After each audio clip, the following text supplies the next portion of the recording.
All right, everybody. Hey, guess what? It is Saturday, September 19th, 2020, and it's going to be a really short show today because Ed's just being Ed. So, Ed, why don't you take away? Thank you very much, Ed, for your great. Thank you. Thank you very much for that great commentary. We'll see you all next week. Ed, why don't you... There you go. Go ahead. Yeah, thanks a lot. Thanks for everybody for joining us tonight. I want to get into some topics because with all the bullshit that is going on and all these dumbasses going around and collecting $500, $2,500 to $5,000 from you people who don't produce anything. You know, I mean, and that's the one thing. I mean, I provide all this stuff out there, and then you go pay these guys all this money, and then you never win the case. You never get nothing.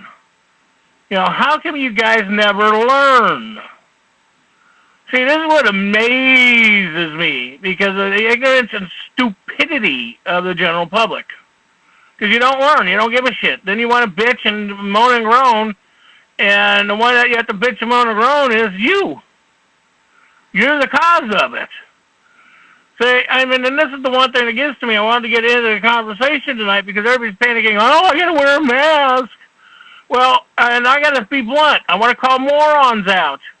Because if somebody's wearing a mask, why the hell should you wear a mask? All right, think about it. The moron has already been called out, all right? So the moron is right there.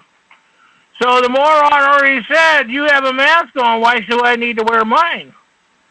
See, think about it, folks. I mean, you know, it's shocking the hell out of me because when I travel around the state, you know, I see people wearing a mask when there's only one individual in the vehicle or covered wagon. That's it, only one. And everybody's panicking about what we're going to solve tonight. And it's like, so when you know, I mean, it amazes me. You're driving down the street, people are wearing masks. What kind of moron wears a mask when he's the only one in the vehicle, or is he that paranoid with his own family or friends in the car? So you got to think about this stuff. People got to start being logical thinking or open up their mind instead of this shallow thinking. You know, I mean, if you like the devil, go live with the devil and get the hell out of America, because America, we don't want you in our country. It's that simple. We've already gone through this living hell with domestic terrorists and foreign terrorists, and we already got enough domestic terrorists in this country. And remember, each and every elected and public servant is a domestic terrorist by law. Title 8. Why don't you read the law sometime? See, it amazes me when people don't read the law. You know, then they want to bitch and moan and groan and do all this stuff. So, apparently, yeah, it's interesting because I'm being blocked again from Facebook again because apparently I got some Democrats on my deal and I've got a lot of public employees that are in my system now. And, you know, so it's just interesting because, you know, they don't give a shit. Most of them don't care. They care about the job. They'll kill their own children for the job. They'll kill their own children for retirement. And don't tell me I'm not full of shit, because I'm not full of shit, because I'm telling you the truth. I've seen this shit. See, this is the point that we're going through this. And so when people sit there and go, oh, Obama did this, or Hillary Clinton did that, well, how about being an adult? Learn responsibility. Learn how to be an actual adult. Oh, there's a scary thought, being responsible. All right? Because, I mean, remember, your system, your court system and all that is created for non-responsibility. It is created so you don't have to be liable. See, this is the point that really stuns me, how people are putting this crap out and getting away with it. Literally, they're getting away with this crap. And so when people are sitting there harming your friends and your neighbors and you're not doing nothing about it, that is scary to me. You know, it really is truly scary to me. Because what are you going to accomplish for yourself? And that's the point that I want to be getting into the conversation tonight, because I want to make sure that you comprehend with all this stuff. And then don't forget, Oregon's got this yes on 108 bullshit. Oh, we're going to stop smoking. We're going to do that. And if somebody gets caught smoking in a car, we're going to arrest them and throw them in jail. And if you get caught smoking in your home, that's a $5,000 fine. Wake up, you dumbasses. I mean, you get to the point where you just can't be polite anymore. You know, I've been polite for 30 damn years, been doing all this shit for 30 years, waking up people, bringing all this stuff to your attention, you know, and it just makes me wonder how stupider people are. I mean, really stupid. Oh, the government says I can't do this. You know, I've been through this government crap myself. What do? I tell them to take a hike, go to hell. You know, you don't have rights in my country. Remember, elected and public employees and registered church members have no legal or lawful rights in this country. That is a real fact. So what is really disturbing is that people don't stand up for themselves. They don't stand up for their neighbors. You know, I mean, they really don't. And it was really frustrating, you know, that you don't see people taking care of one another, standing up and helping one another. So we go through this tormentation that is going around. You know, I mean, literally, torment, and the children are the ones who are paying for this stuff. You're not paying for it. You got to remember, you're not paying for this stuff. Oh, wait a minute. You could be paying for it on your straw man account. Oh, that's right. Because remember, your straw man account is a bank account. I don't give a shit what these morons out there want to tell you. And then, oh, you can own, you know, yes, you can open your bank account. Yes, you can file your UCC filing one on this stuff to own yourself. See, and then this is the other point that everybody keeps saying, well, I'm going to write it off on a 1099. Well, I haven't seen that expertise at all. I've heard this for so many people for the last 15 years. I can do this, but then every time I turn around, I watch somebody else end up in jail over it. So what do you mean you can do? Go ahead. Or they're afraid to actually show you. Right. You know, that's the one that gets me, is that they all want to claim that they have it and they've done it, but now they're a private person. Well, then why are you in the public talking about it? Well, that's the other point, too. Hold on, brother. I just want to say hey. So, but yeah, no, it just gets to me because, you know, I want to get into this deal on the fraud of Obamacare. And people, you got to wake up to this stuff because this is your life. You know, there used to be a TV show called Your Life, and you're living your life. You know, this ain't a fantasy of the circumstances that are around you. These things were created by man and woman to control your life. So you're not supposed to have a life. See, you were born in this structure. Who owns you? The corporation called the Queen of England. And I hate these morons out there who tell people that, you know, that's not true, Ed, that's not true. And it's like, you know, why don't you go out and get some education? Because, you know, if you look at the research and the foundation and the Supreme Court decisions and who works for the Supreme Court and how the Supreme Court decisions work, you know, that is the one thing, you know, it amazes me. You know, I mean, and I always love it how all these people say, I'm a Christian. What the hell's a Christian? Christians rape, rob, and murder. They've all done that all their lives.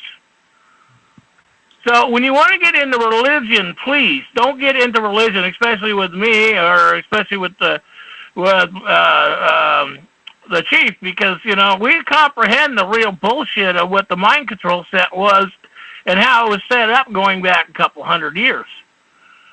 See, and actually goes back, you know, 1,200 years. But see, I mean, all this stuff is, go ahead. They've been manipulating the media for 400 years alone. That's the newspapers. They started back in the day when they just had newspapers. Right, when they started the printing press, the self-made printing press. Go ahead. You know, well, and that's a good one to bring up because that's one of the reasons why they left over there in England because the Queen was burning all the presses. She wanted that book to say what she wanted it to say. This is in your history. This is why they want to take your history away. My apologies. Didn't mean to break in. Back at you, brother. No problem. Hey, but, Ed, I mean, go ahead. just wondering, I'm bringing in Chief Willie J anytime I see him because he adds to the show quite a bit and a lot of good points. Do I need to keep him muted until you say, or should I just let him come in? Just let him come in. Okay, just making sure. We're not going to mute him. Say that again? I said that sounded real enthusiastic, let me tell you.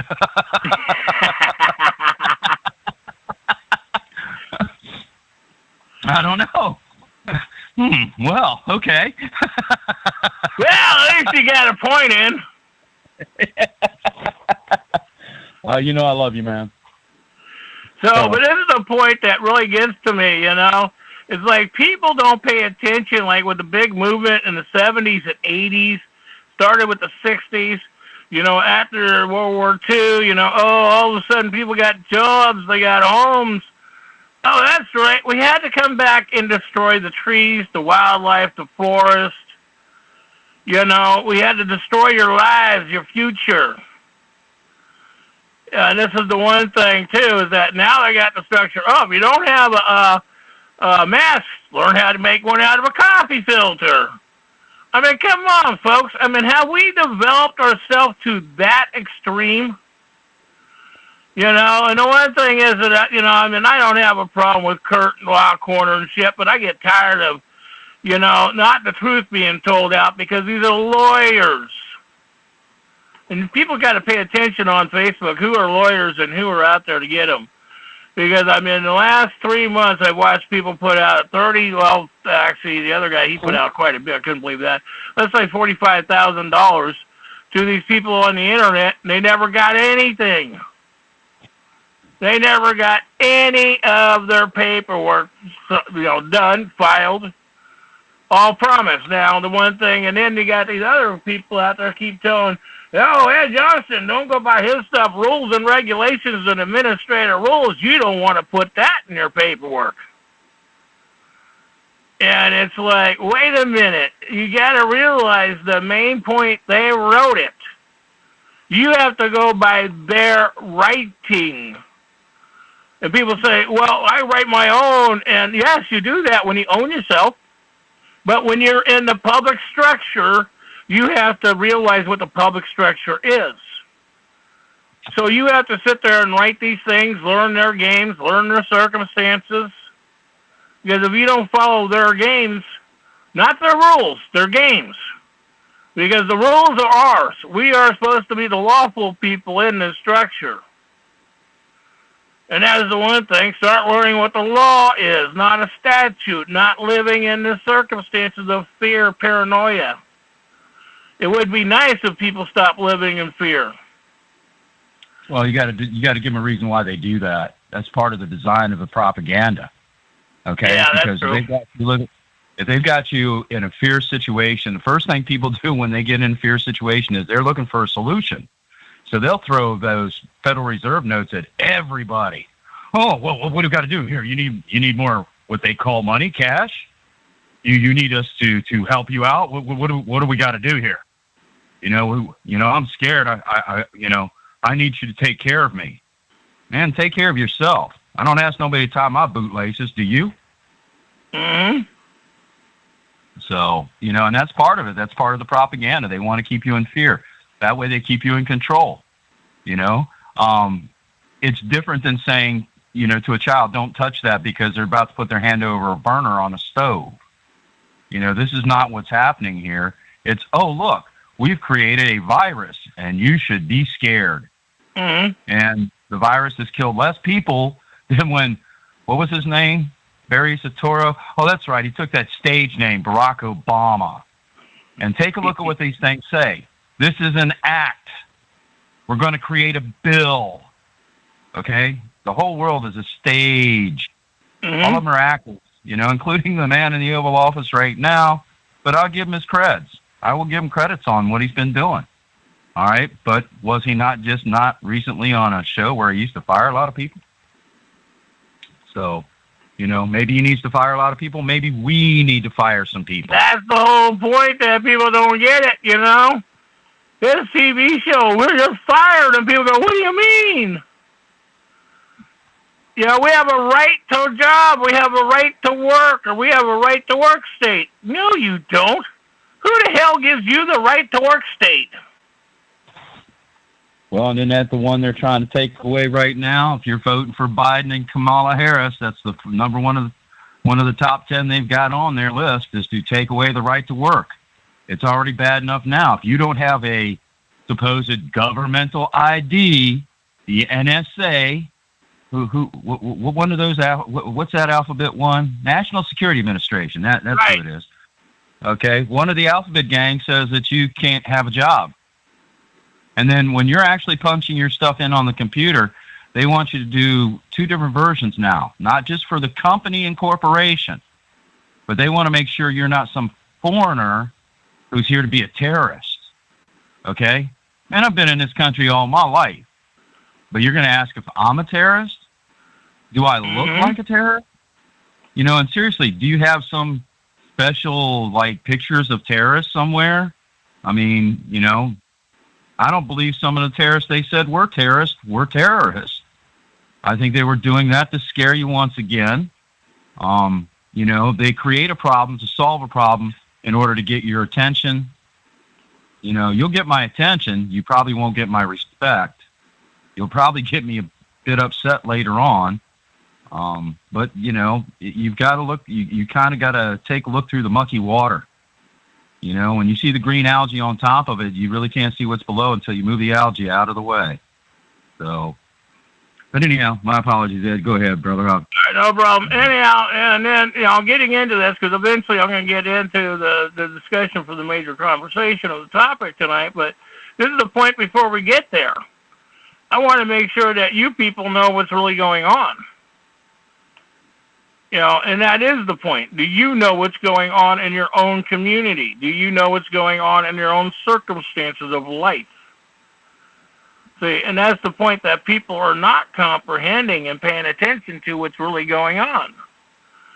Because everybody wants to fight and argue. Who are you fighting and arguing with? Yourself? Think about it. Because everybody wants to fight and argue, it's like I've been fighting the damn computer all afternoon. It just shocks the shit out of me because I've been fighting this thing and, it's amazing my computer moves on its own. It changes pages on its own. Right now when I'm trying to post up, it's trying to go the opposite direction with the pages. So, I know I'm being tracked and I'm being screwed and I know, and people say, oh, you're paranoid. Jesus Christ, what are you guys, morons? Have you guys ever paid attention to what's really going on the streets? That's the one thing. I know there's not people watchers out there.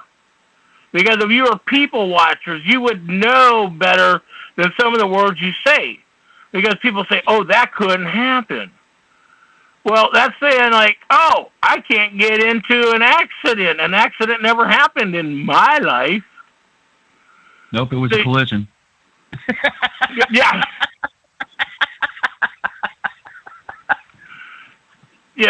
So, and this is the one thing that, is going on, because I'm watching all these people paranoid.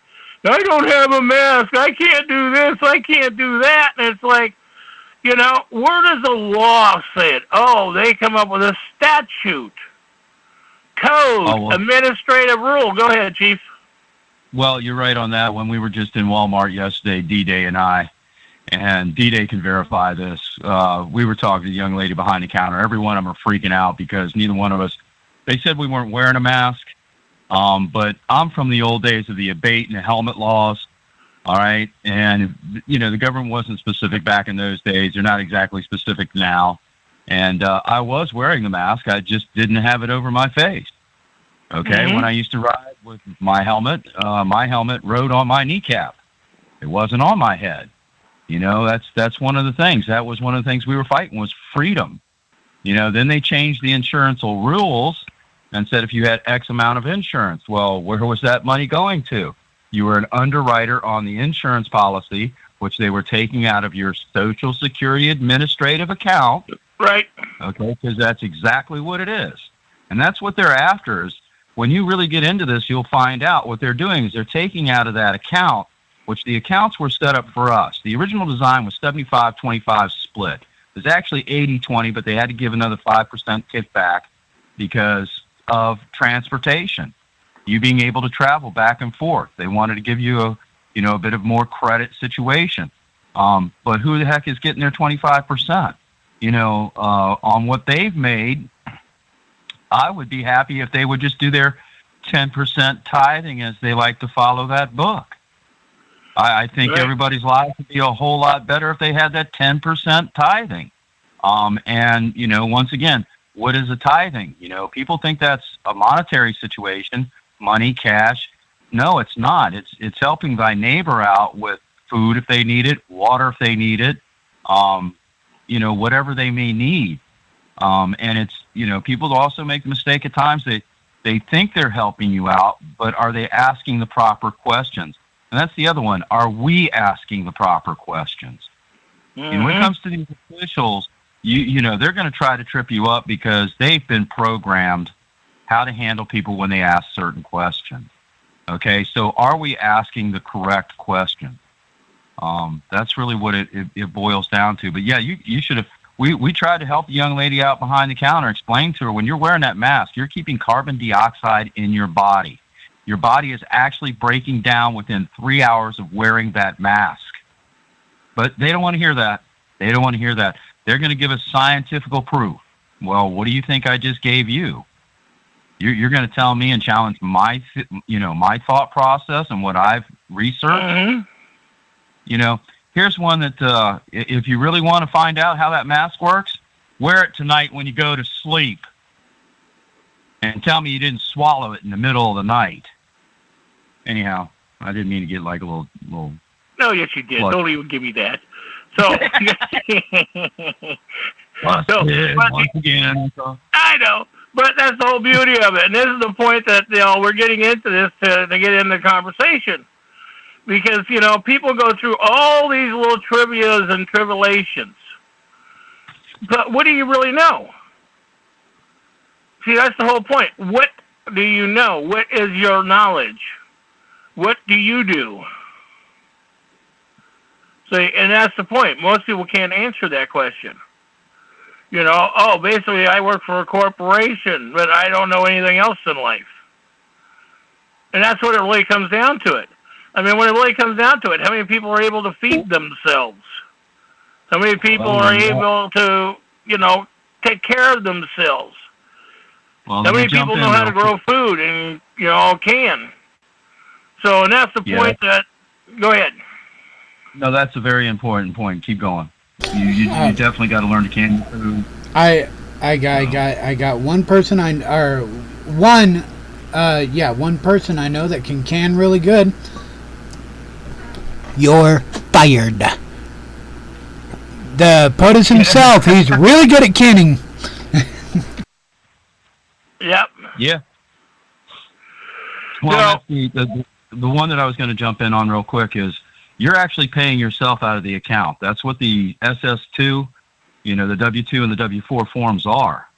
You're giving your trust over to the corporation you work for in order for them to go to the IRS and the U.S. Treasury to pay you out of your account because they don't have any money. They went bankrupt in 1933. That's right. And how do you think you pay for a job? And then in 82, Nixon took us off the entire system, and they changed the Federal Reserve note. If you can go back and find some of the old Federal Reserve notes, okay, it was Federal was large, but Reserve note was in lowercase. Mm-hmm. Now, all of a sudden, all the way across the top, it's Federal Reserve note in all uppercase, which, if if you've studied, all uppercase is the old way they used to do in the military when they used to send telegrams home to tell you that maybe, your loved one was missing in action or died in action, KIA, which always cracks me up because, they have a car named Kia. I quite haven't figured that one out yet. Yeah, But, Kia, killed in action. Yep. But it literally is a nom de guerre, and you can look up nom de guerre, and it will tell you that that's the way they used to write the telegraph. But back to you, Ed. So anyhow, I wanted to get into this because the main part tonight we wanted to get into is dealing with the terrorizing thing of the federal government, Obamacare, and how they're forcing you to buy insurance and complying. And, people say, oh, Ed, you don't have to worry about it. You're disabled. Hey, you think I went out and got my neck broken twice, 20 blown discs, my neck's titanium, lung, heart, kidney failure, died 13 times and all this shit? What the hell? I just hate it when people sit there and show not even compassion for their own self by saying things like that. So when it comes down, go ahead. That's the me attitude. And that's what we're trying to get past. We're trying to get to the we attitude. It says we the people, not me the person. And learn the difference between those two. Please. Learn the difference what a person is. Everybody keeps going the person. Go ahead. It's a thing. A person is a thing. A person can be a corporation. It's an inanimate object. It doesn't exist. So once you start realizing that, because I hear that all the time, and I always correct people as people know me. A person, who's a person? What's a person? I always love when people say, do you know what a person is? I said, no, I don't, because I never heard the word person. Person does not exist. But anyhow, I wanted to get into this for everybody dealing with the Obamacare, the panic, or the face masks and stuff like that. I will be putting up and getting the face mask laws out next week. Oh, excuse me, that's great. So, anyhow, under United States Code 42, Code 18115, freedom not to participate in federal health insurance. Oh, that's right. You don't need to have federal health insurance. Remember, federal health insurance is car insurance as well. House insurance. All your insurance you buy. Every insurance policy is covered under it. Can you be bonded? What, if you're on health insurance? Well, that's what it is. You're bonding yourself. That's one of the things they'll ask you at some of these companies. Are you bondable? Well, that's true. Listen to the words. Listen to the words, what they're saying to you. Are you bondable? Well, I hope so. There's an account with my name on it, and that's the other one. This is the one that Ed and I have discussed several times. Who was in the hospital the day you were born, who had the authority to put you into an entrapment to enslavement system? Who had that authority? It's a known fact that what we found out in our research, that the doctors and some of the nurses that were there actually get a little bit of a kickback for each one they sign up to a birth certificate. Mm-hmm. So, you've and it's not just a small deal. It's $1,500 to $5,000 per each individual. That's a fact. And then that's the other thing. Ed and I come back from a very long time. I hate to give away age, but we used to watch a show called, had a guy named Joe Friday, and Frank Gannon on it was the actor. And it was called Dragnet. And one of my favorite lines in that was, just the facts. That's all they wanted to know was just the facts. Of course, nowadays you say that, somebody's thinking FAX, not FACTS. So, mm-hmm. And that's what we try to deal with. We're trying to deal with just the facts. We don't want to hear about the presumption, assumption, confusion. We want to know facts, and you got to see what's going on in these courtrooms. They are presuming and assuming. They're not based on facts. That's what you have to bring with you. You have to be able to state the facts. And trust me, you don't want to walk into the courtroom. Otherwise, you're giving them jurisdiction the minute you walk in. Now, you can challenge jurisdiction, but I'm going to tell you from personal experience, the minute you challenge jurisdiction, the judge is going to turn around and say, I have jurisdiction. You ask him about the laws. He's going to tell you, well, we're going by the statutory laws. Well, that's code to say we're going by Admiralty Maritime. Or I'm the law. Yeah. Okay, Judge Dredd. Oh, yeah, that's a good one, too. I forgot about that. Yeah, that was a good movie. But I am the law. I am the law. Go ahead. I am the law.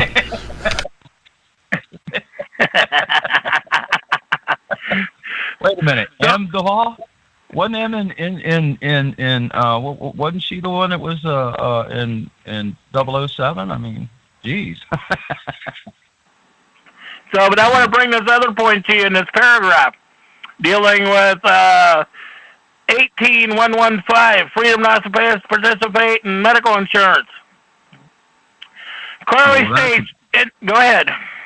No, that's a good one. Keep going. It's just I wanted to, compliment you on the Title 18. If you really want to read some interesting, if you really want to get into reading some stuff, read all of Title 18 stuff. I believe I have that. I don't know if I've sent that to Ed. I think I have, but once again, we pass stuff back and forth, and I will send you that whole thing. And once you read all of Title 18, it will. They put it out there, but anyhow, and then in this paragraph, in the section of this, they get into United States 28 U.S.C. 3002 definition of the corporation. This is in this structure, dealing with federal funding, dealing with the health code, insurance, and mandatory payment and funding. Then it goes into the section of 9-307, location of the debtor. Well, and then don't forget 905. Yeah. Perfection of the instrument. And that's what we were discussing 2 seconds ago. Who was in the hospital at the time to perfect the instrument? Okay? They didn't perfect the instrument. It's null and void, period. Okay? And a lot of stuff is null and void. You've got to learn about, contractual situations.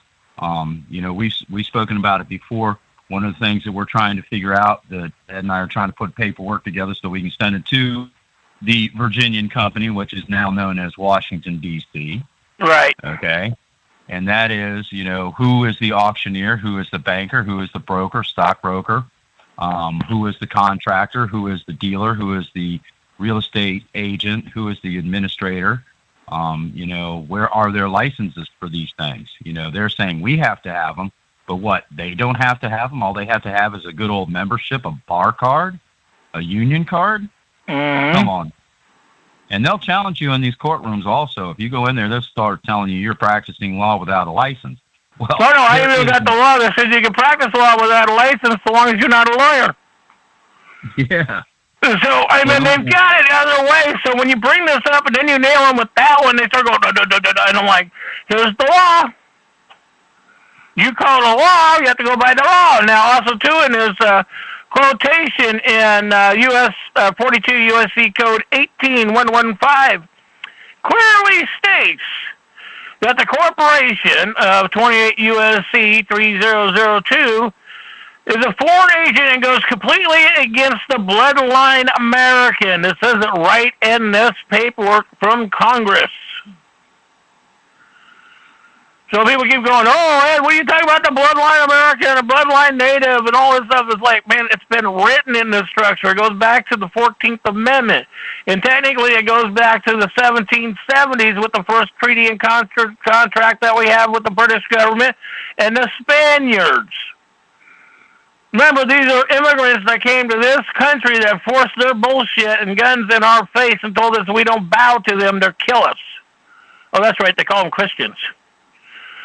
And everybody keeps going, oh, Ed, you don't get it. And I'm going, I read real history because I don't claim a title of nobility because if you're claiming I'm a black American, I'm a Chinese American, I'm an African American, I'm whatever title you want to claim, you're claiming a title of nobility. I'm just a bloodline native. I don't want your titles. I don't want your permission. I just want to live. Are you going by the King James Version? Or are you going by the Geneva? Well, actually, that's the other point. People don't have a comprehension. The Geneva Bible says an eye for an eye, a tooth for a tooth, and that goes to the Geneva Convention. And then you got, go ahead. Well, right there, just to break in real quick, that is actually what all law is based upon. They did not go by the King James Version here when they wrote laws. When they started writing things here, they did not go by the King James Version. So when you step into a court, you start using the King James Version, be aware, because that's not what set up the first canon laws. The first canon laws came from the Geneva Bible, and that's where I think people are getting a little entrapped on their situation. There's several versions out there. Now they've got a new international version. But if you read the new international version and then you read the King James or you read the Geneva, you're going to see some cross-references there that aren't lining up anymore. They've switched the words around because they want to control you. We're not putting Christians down. The peaceful ones that come with honor and knowledge, we'll hang out with you all day long. But please don't force your spiritual beliefs on us when we believe in a different form of that spiritual situation. Mm-hmm. Okay? We believe we're entitled to go put our headdresses on, put our war paint on, and go dance around the fire if necessary. Scream at the top of our lungs, and have a good time. We're not telling you can't have a good time, but you sure are trying to explain to us that we're not allowed to. And, that's been suppressed for a very long time. Go ahead, Ed. Yeah, no problem. We're still fighting this because, see, it's like I've had all this stuff where people keep saying that this is the law, and I always say, prove it. Whose law? It's like a battle with the city, my own mayor and stuff. And people tell me, it's the law yet. The cops keep telling me, it's the law yet. And I keep telling them, no, it's not. They've come after me trying to steal my land, and then the bills in Toledo, Oregon now on your water bill, they call you a tenant. Does anybody got any education, intelligence to understand, or do you know what a tenant means? So when you got your government employees they got the signatures of these things, calling you a tenant, that means they own you if you don't respond. Sort of sounds like that military version of Ten Hut. Yeah. Doesn't it? Exactly. And then people, if you really get into this, you're going to find out, everybody thinks that they used to call him Honest Abe, which is kind of like a big man being called tiny in my world.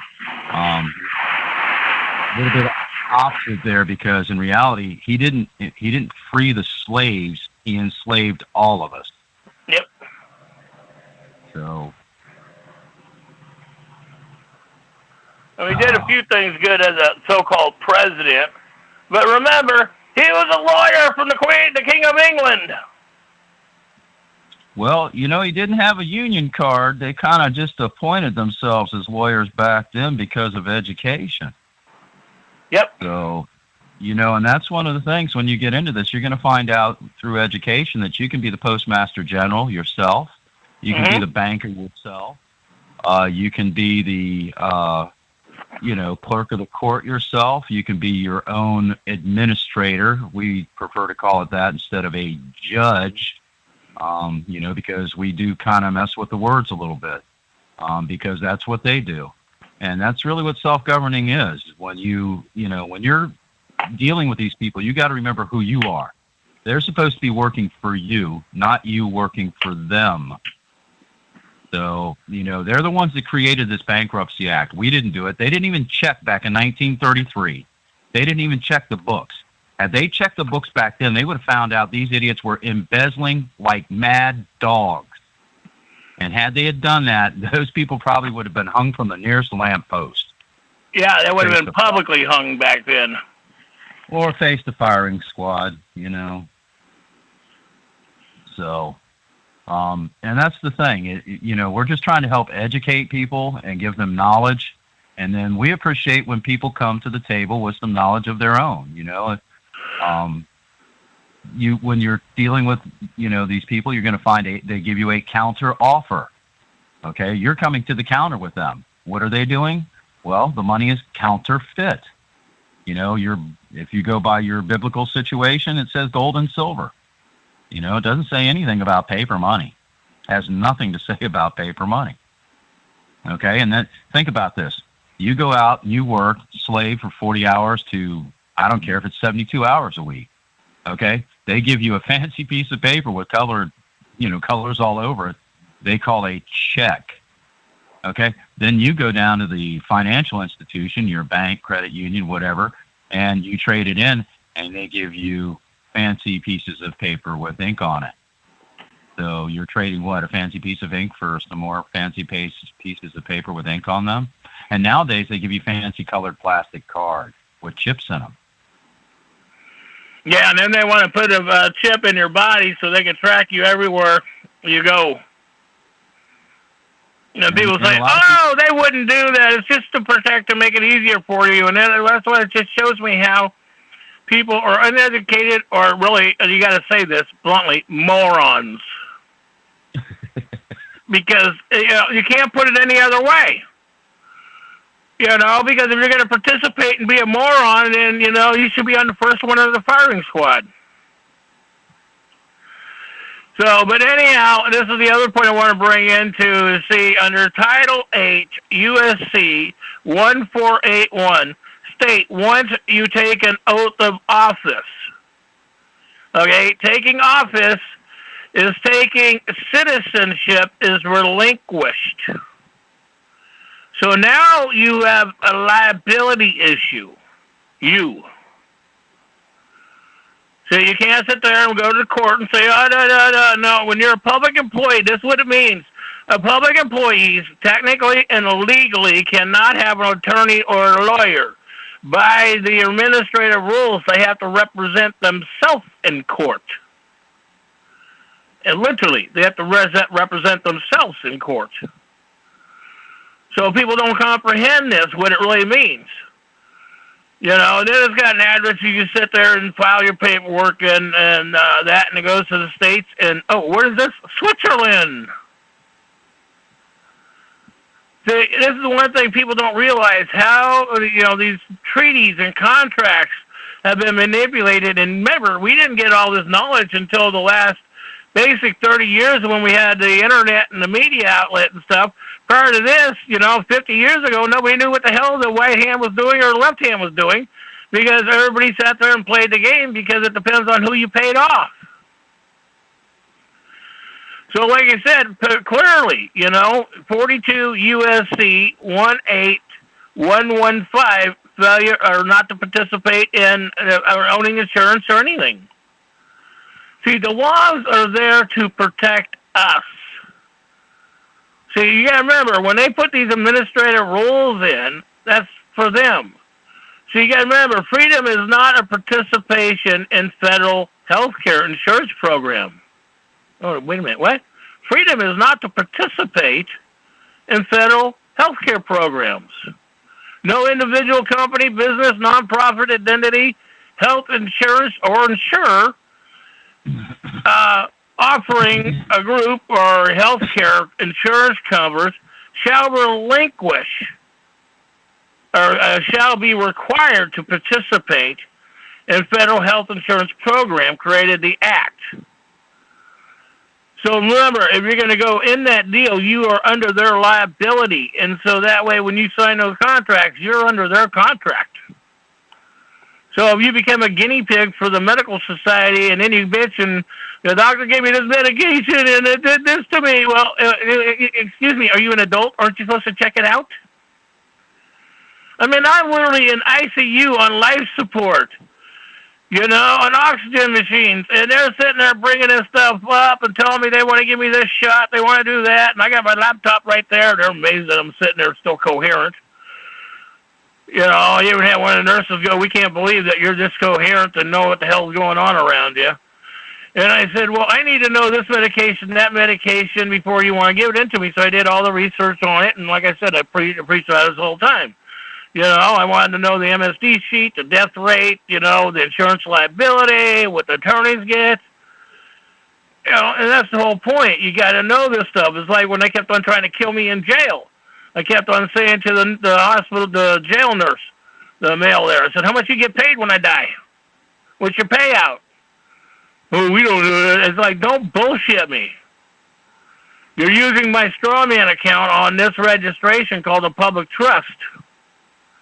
How much do you get?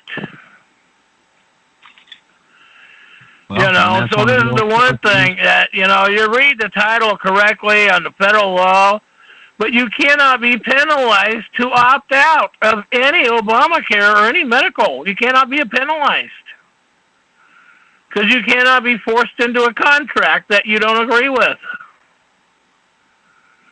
And remember, go ahead.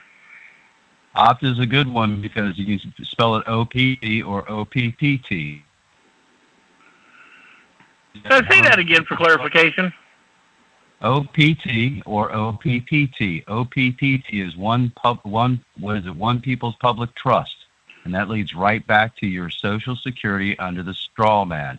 Your straw man is going to be a nom de guerre name under the military spelling in all capital letters.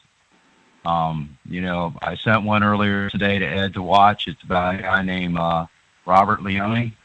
He was damaged by several state troopers in Pennsylvania, and they really did some damage to him, man. He was bipolar and driving home from New Jersey to New York, from Pennsylvania to New York, and got himself pulled over, and they had the wrong vehicle. They had the wrong individual, and I'm going to warn you, if you go to that website to watch it, that's a very vicious, brutal video. Beware, because it's going to probably turn your stomach a little bit.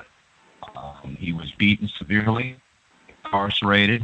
One of the officers broke his hand when he was trying to beat him in the face, and then he was charged for breaking the officer's hand. Now, how does that happen? And it's because, they're hyped up into trying to force their way. It's law enforcement, not peace officers anymore.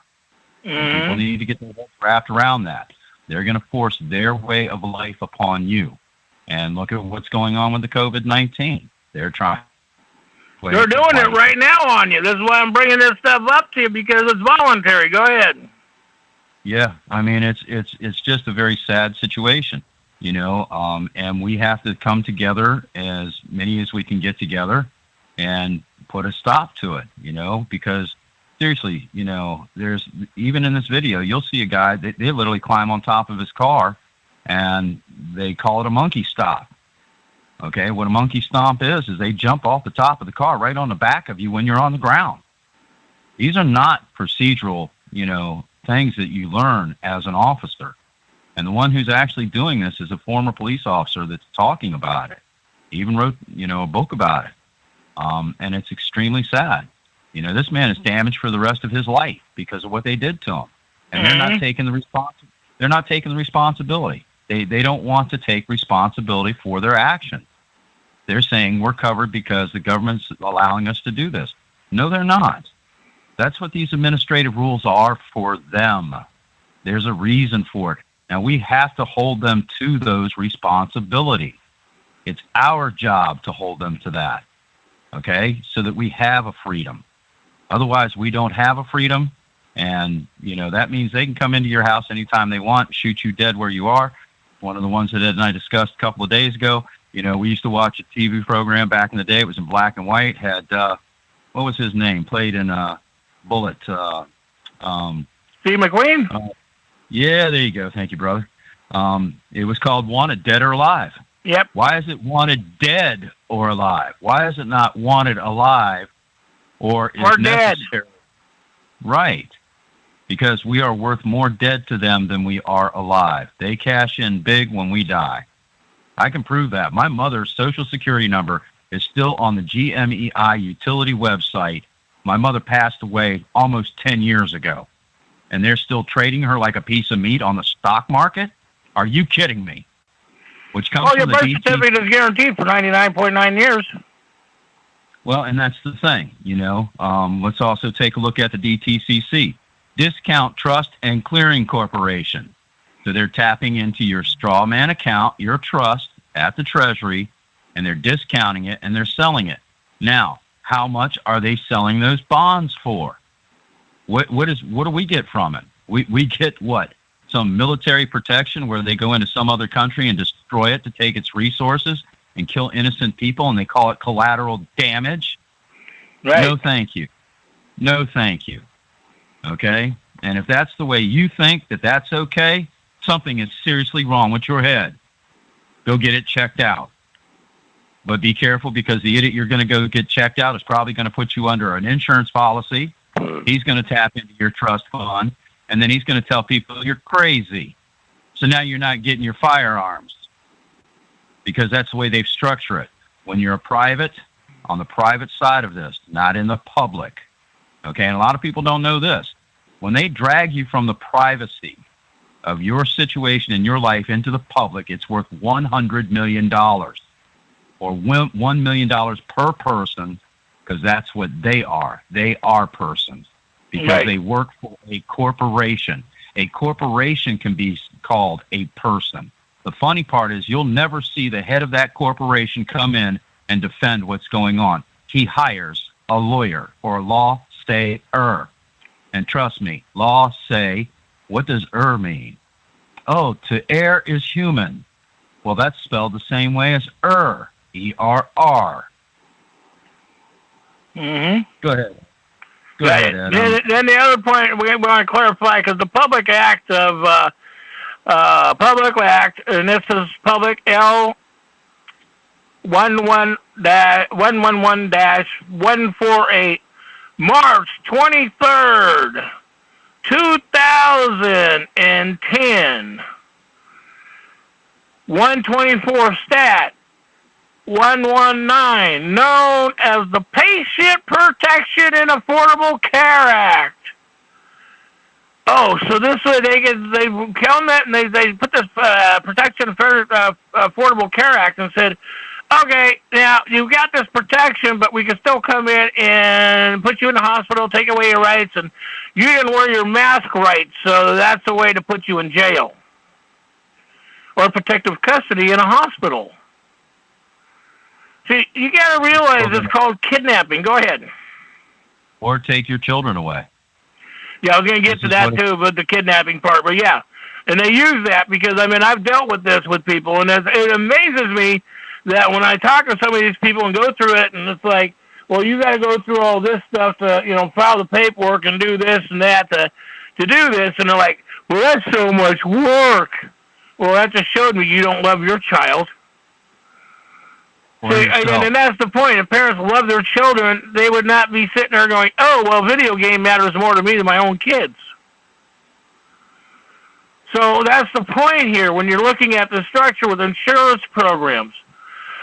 Excuse me, because remember, auto insurance and all the insurance follows under the same insurance programs. That's why they call it a program. We're going to program you into whatever we want. That's why they call it Fidelity Insurance. Yep, Fidelity Insurance is a good one. And if you actually get into Fidelity Insurance, you can type in your casework situations, if you've been charged with anything, and you'll actually find there how much they have as a bond on you. Mm-hmm. And it's devastating to find these things out. The other one is, and this is one of the ones that, Ed and I, sadly we joked about it, which we probably shouldn't have, but, it's the oxymoron to us. Your children are now wearing masks. So these idiots can pick them up in a heartbeat.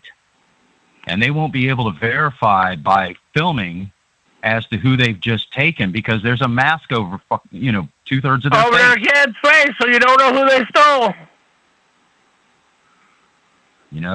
This you got to watch what's really truly going on here. Look at the truth. Okay? True and truth are not the same. Okay? Truth is they can kidnap these children now, and what recourse do you have? They're going to ask you for a physical description of what they were wearing. Do you remember what mask they were wearing? You see? Do you remember what scars they had on their face? Exactly. I mean... But you're going to like this part. I got to really get this part in. Because, see, the government entitled, rather for a Washington, D.C. corporation for profit corporation, operating in fraud in foreign agents against the Bloodline American. And it says that's right in this congressional record, Bloodline American. Now, if you have any concept with bloodline American, it goes back to the 14th Amendment, 1863. And that's the same year that what happened? Oh, that that's was right. The Paris Treaty, the Peace Treaty, the Paris Peace Treaty, which was when they receded and British said, no, we're not going to mess with you anymore. You can go ahead and self-govern yourselves. Okay, well, then why do we still have a bar in this country? How come it's the British Accredited Registry that we've got to go face when we go into these courtrooms and not a tribal council? That's right. Okay. Tribal councils are the true nature of what was designed in the Constitution. It didn't say nothing. They didn't want judges and they didn't want lawyers or attorneys in there. And think about attorney. A-turn-nay. Get it? Nay, they say. A-turn. I want A-turn to say nay so I can get this guy into a cage and, bondage. How do you spell bondage? B-O-N-D-A-G-E. A bond needs to mature. It needs age to mature. That's why they have a bid bond, a performance bond, and a payment bond. And don't forget the municipality bonds. Right. And look up bonds. You want to learn about, some of this stuff? Look how many different bonds there are. And then they're turned into quote, go to the GMEI utility and look at those websites. Type in just take the 2- number you have as a cell phone and type it in there. If you know your actual zip code, which is a 9-digit situation, I'll give you mine, 22625-1555. Post it in there. It'll tell you I've got 13 bonds just on my zip code. I've got 45 on my cell phone. Think about that. That's a total of 58 bonds already. How much? And how much is that valued at? Do you know? That's the other point. We don't actually know how the bonds are because they rotate them around every year. It's done electronically now. And that's the thing on the electronics. They'll scan your autograph, signature, endorsement, mark, whatever you want to call it. ASEM is the easiest way. When we're doing our alphabet soup, that's kind of the way Ed and I talk to each other. I can just say ACM. He knows what I'm talking about. Okay, so we want to put that out there so when you hear us say ASEM, you know what we're talking about. The minute you do that, they can copy that by electronic and put it on electronic form and just put it out there. There has not to be any kind of paper trail to it. Not only that, you haven't challenged it. And on top of it, if you go to challenge it, how are you going to get any information unless you have it online? And if they turn off the power, one of the things that, I've said to Ed many a time, in the last 20 years, I've been saying this, probably about 25 years. They turn the power off tomorrow. What can you get? What are you going to be able to get? If you're not raising it yourself and you don't have it stored up, what can you get? Now, well, they turn off the city water. California is going through with city water and electricity be shut off right now today. They're going through district blackouts. Yeah, the rotational blackout. And see, this is one thing people don't realize. Oh, population control because of the elderly. You got to remember, California is 105 degrees right now, so they're dying. Have you ever heard the term deliberately murder somebody? And I've already talked to a couple people in California that, have had issues with, relatives that have passed because of the heat down there. And I said, well, here, if you want to do this, here's how we need to go. No, they were old. We don't know if that was the issue. So in other words, you don't even get, what the hell did you even bring that up to me? You just proved to me you didn't care about your parents. Oh, well, you got to go a little deeper than that. I have a personal one on this one that's going to hurt. Go ahead. I know of a fact of a friend of mine out in California when they shut the power off, their loved one died because they were hooked to a respirator machine. Yep. They had to, and then dialysis. I know of another one from the dialysis machine because, you don't actually have to go to the hospital if you can own a dialysis machine. Right. Okay. And they lost their loved ones. And then they turned around and said, well, that was your fault because you didn't have a backup system. What kind of crap is that? Well, not only that, in California, PG&E has backup generators. They're telling people, if you have this problem, call us and we'll get it to you. but they're not telling you what is the additional cost. See, this is where that trust fund ought to be paying for that. This is our version. This is what we believe. Okay, that, if you're going to use the trust fund to give gifts to yourselves, to these lawyers, attorneys, clerks of the court, police department, sheriff's department, and the judges, then how come you're not taking care of the people themselves? Well, once again, we make more money off of you when you die. At age 25, from the trust fund, from the numbers that Ed and I have crunched, when I find something out, I pass it to Ed so he can back me up on my, on my research. This is why we became friends. This is why we'll probably be friends until we're both gone. And I appreciate his friendship along with the producer. These are intelligent men. They really are. And I appreciate the intelligence that we have and the line situation we have going back and forth. Because in reality, I crunched the numbers. At age 25, which is usually when the trust fund, if it's set up, okay, when you set up a trust for your family members, the latest they're supposed to get it is age 25. Well, through the corporation and the way they made the birth certificate and your social security number, at age 25, there's 17 zeros behind that number. That puts you into pentillions of money. Not millions, not billions, not trillions, not quadrillions, but 10 millions, pentillions. Okay? So that's 5 times. Well, where is this stuff going? Who is getting this stuff? Would this be the reason why Nancy Pelosi is worth like $200 and some odd million? Would this be why Feinstein's worth what, $100 and some odd million? And then that's the other one. I just, the other day I opened up a can of tuna fish from Starkist. Nancy Pelosi just on Starkist. Yeah, and then she just. If I may. What's that?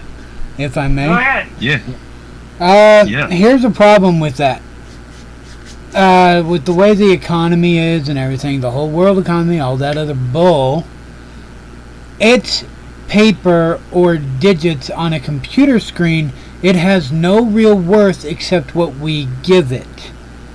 And if we all stopped caring about that worth, the whole quintillions of dollars on each of our bonds or whatever, and started working on, I've got a blacksmith forge, I can make you a sword, or I can help you repair your pots, and you just give me a few of those vegetables or one of those rabbits you've been raising, and we'll call it good. That's worth right there. That helps you survive, and that helps you live better.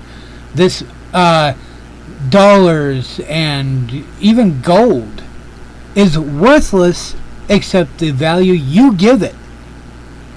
So exactly. I was just going to point that out. Well, and he's right about that. We don't have the farmers markets like we used to have in the old days. In fact, I'm glad he brought that up because Ed and I just talked about that yesterday, less than 24 hours ago. And that was that in the old days when they had the open markets, okay, they brought everything. Your pork, your chickens, your cattle, and sometimes they didn't actually have it already cut up and sliced up and brought to you. Sometimes it was they would invite you down to the farm so you could pick out your own. So you could gather somebody else and go down there and say, okay, we'd like to have that. What kind of exchange can we make here? And this is one of the reasons money was created, was to have a mutual exchange. Well, it was a universal exchange. Right. The problem is, unfortunately, people got greedy. And, that's one of the things that really, for the love of money is the root of all evil. That's what the book says. Not money is the root of all evil. You see, people kind of misquote that. So, and he's correct. The producer's correct on this one. There are services that we can offer each other in order to get what we need. If you need corn, do I need to come over and help you shuck the corn? If you need peas, do you need, I remember sitting down with my grandmother and cracking open peas so that we could have string beans. Well, people never even did that growing up. Most people, all they know is a can. They know what a can opener is. Every child knows what a can opener is before they know anything else. See, I mean, and this is the thing that gets to me. And then the other point I want to bring up to you is the Office of Law Revision Counsel. So they do have a federal office, so when you see administrative rules that are violating their circumstances, okay, you do have a way to get a hold of these people to question it. Now, this is the one thing I want to bring into this council is, our rights to travel and this stuff, and how come they haven't addressed it in the lawful legal manner? Of course, they probably have, but it's not publicly there in our hand right now. Well, that's the difference between recording and registering. In the old days, when you recorded it, you recorded it with the governor of your state. So it would go to the Secretary of State, and it would also go to the comptroller in that state. And they've bypassed that. They want you to go to the DMV or the MMV or whatever they call it in your state, and they want you to register the vehicle. When you register the vehicle is no longer yours. And notice they use the word vehicle, not automobile or auto. So, and that's the other one. I just dealt with somebody in the last 72 hours that was online, and she said, this is kind of what happened to me.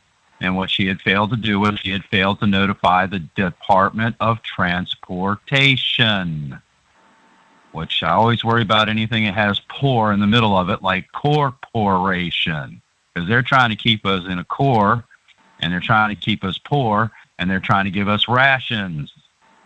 No, thank you. Well, why do you think they call it a vehicle? Vehicular. Think about the terminology, what they're using and telling you. All these words have a meaning and have a foundation. They all come back to the same basis. And see, that's the point. When we sit there argue with each other and, arguing things on it, it's like I argued with some people earlier dealing with some stuff on Facebook, and I'm like, where's your evidence? Where's your proof? It says it here. Well, I went and did the proof registration and stuff to find it, and it wasn't there. So that's what I say, where's your proof, people? Like we were talking about Joe Friday. Go ahead. That's how they get you under the Admiralty Maritime Law, because they're calling you a vessel. Okay, so you are berthed at the hospital, BIRTH. But take a look how a ship is in a canal, and they build it, and they call it, when they go to smack the champagne bottle on it, they're berthing it. Okay, thank God they don't smack a champagne bottle on us. But it's called BERTH. Sounds the same, but not spelled the same. And the meaning is not the same. You see, that's where they trip you up on words. And, a lot of people don't know it, but in reality, the provost marshal from the Army should be in that tribunal, because that's what they call a court, tribunal. Okay? This is where, I believe that they should be going under tribal council. Tribal councils, if you go in front of a tribal council in a native situation, or if you want to call them Indians or indigenous people, which Ed and I really hate those words. We don't like classifications in those kind of situations. The title of nobility is what you're saying. Oh, now you're going to have a title. You're noble. You're a nobleman. I don't want to be noble. But if you were actually in a tribal situation, okay, and you did something wrong, you come in front of the tribal council. The tribal council is made up of the people that you live with, your peers. Okay, it's hard to find somebody that has the same knowledge as we have right now to go into a courtroom with. They have been programmed to think a certain way. And then when the judge interrupts and says, well, I'm going to instruct the jury. Oh, absolutely not. The jury has more power than the judge. That's the whole reason they're there. They're the ones that are supposed to be judging what your actions and what happened to you. Once again, look up that Robert Leone situation out of Pennsylvania, and you'll see how some things transpire. And this is what's going on. That's why they would never let me be in a jury, because they would always ask me, questions about a jury, and if this was happening or that was happening, and I said, well, it has to be weighed out, because I have to verify if the man or woman is guilty or innocent. And who knows, they, might be even innocent of murder because of what happened, and that's the point. That's why we're supposed to have a system that is supposed to protect us called the Republic, not a democracy. And then on top of that leads back to the, if you want to use the Bible again, okay, that leads back to the two witnesses. States it right there in your little first, that's what the canons came from. And then that's the other one. Look up your judicial canons of your state. What are they supposed to be following? What kind of guidelines are they supposed to be following? Are they following them properly, or are they sidestepping them? A lot of people don't know it, but a lot of these judges, clerks, and lawyers and whatnot are in the banker's back pocket. Okay, they take something away. Say they foreclose on a property. Okay, they can scoop that property up and then turn around and flip it, and they're making their value off of flipping the property. They'll put you out of the damn property and take it right from you because you signed a contract, and then they'll turn around and say, oh, well, ignorance of the law is no excuse. But did they fully disclose, did they fully disclose what was in that contract to you? Did you know what you were signing? A lot of people don't know. When you go for a bank loan on a property or a house, okay, they're going to loan you $100,000. Under fractional banking, that allows the bank to borrow another $600,000 to $900,000 from your endorsement. Once again, your ASEM, okay, your autograph, signature, endorsement, mark. Okay, a mark is actually M-A-R-Q-U-E is the way they use it. Sounds like M-A-R-K, but they sound the same, not spelled the same. That wouldn't be saying a Marcus statement, would they? Oh, yeah, they would. And that is the point. Words mean so much. Like I said, when it comes to this stuff, everybody keeps going, oh, you got to be in fear. I mean, I talk to people all the time. They're in fear of this, that, and the other thing. Or, the local government told me that I have to go by this measure and I have to do this, that, and the other thing. And I said, who says it? Well, they say it. And like I said, who's they? You want it in writing who they are. Who is they? Go ahead, Chief. And you'll see that sometimes on my posting. If you've checked out my Facebook page, you'll see they in large, letters. That leads back to the old Roddy Piper movie, They, where he put the glasses on. You could see all the evil people with the special glasses. And that's why I spell it in all capital letters, because I use the nom de guerre version, especially when I'm, trying to point you towards what the government's doing. And how they're trampling on your rights. And then that's the other one. You have three different versions of rights. R-I-T-E-S is the spiritual. R-I-G-H-T-S is which comes from the spiritual, but that's also done by W-R-I-T-E-S on paper. So you see, they all sound the same, but are they spelled the same? And is the meaning the same? Right. See, and that's the other one. When you're in these courts, if you're going to go in and you're going to play with these people, you need to be fully prepared. Fully prepared. I suggest you watch one of the old videos. D-Day just sent it to me again. Man, very intelligent man. Was I believe, a double Purple Heart by being in the service, was Carl Miller. Now, Carl's passed on, but Carl knew his rights. He drove around with no tags on his car, had no driver's license, because he knew his rights. And he knew how to be in a courtroom. Now, when you listen to his videos, you'll probably have to back it up because Carl talks fast. Because when in your courtroom, you got to be able to talk fast. You can't stumble. You can't, stagger. You've got to be ready to, give them both double barrels, verbally, because that's the way they roll. They're in there to produce as much revenue as they can, and if you want to go to the California situations, there's one that a lady posted on there, and she found out they were making $1 million a day just in one courtroom. That's $5 million a week. $20 million on the average in a month. Times what? 12? That's a whole lot of moolah. So people don't realize how this system works. And you think that, if I file and claim my rights, I'm going to get in trouble. Well, that's why you want to learn how to do it correctly. Yeah, and it kills. Go ahead. and it kills Ed and I when we hear people say, well, I want my day in court. Okay, unless a tort has been caused on you, you don't want to go into that courtroom. If a tort's been caused on you, yes, you want to be able to go in there, and you want to be able to have, hopefully, 2 backup witnesses. You see, in reality, they're supposed to put this in front of a grand jury indictment before they even sent a warrant out. And look at the word warrant, W-A-R-A-R, or R-A-N-T, war rant. Okay? It's a rant. It's like somebody ranting about something. They're ranting. Started a war on you, so now they're ranting on the war on you.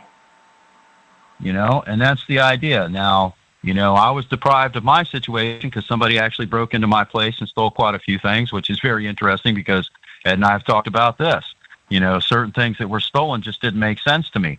Why would you steal one of my Black's Law dictionaries? Why would you steal that? Okay, that doesn't make any sense to me. What, you're a thief and you want to know exactly what your rights are while you're breaking into my house and, you know, stealing stuff, right down to my mother's gold fillings from her teeth? Come on.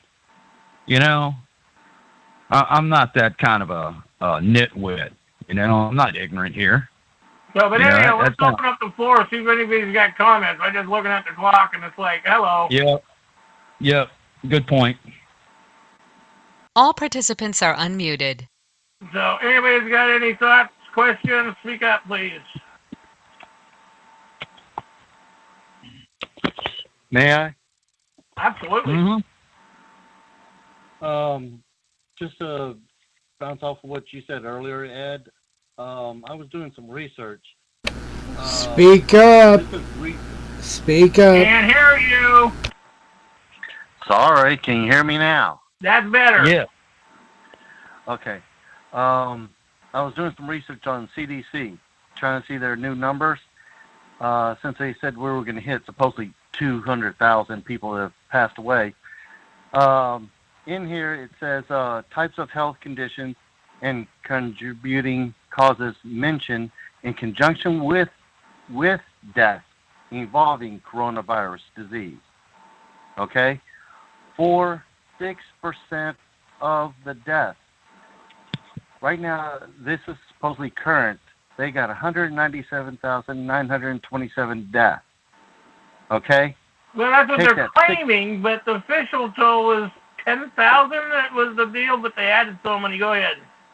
Yeah, if you take the 6% and put it with the number, you come out with 10,795.62, which, as you remember from math course, anything over 0.5, you round up. So 10,796. That's the actual number for all this. And here, yet everybody's still wearing these daggone masks. Now, I think it was on your Facebook page or somebody else's that I saw that Pennsylvania federal court judge ruled that this is unconstitutional for what they're doing. That's a fact. I mean, absolutely.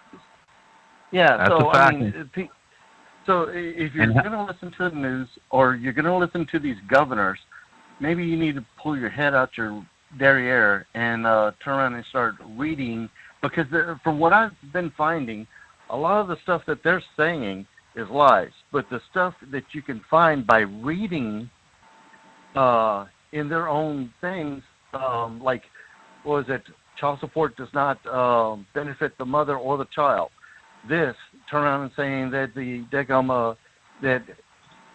contribute or in conjunction with COVID, I mean, that's how come the numbers are so high. Because, I mean, the person had pneumonia and COVID.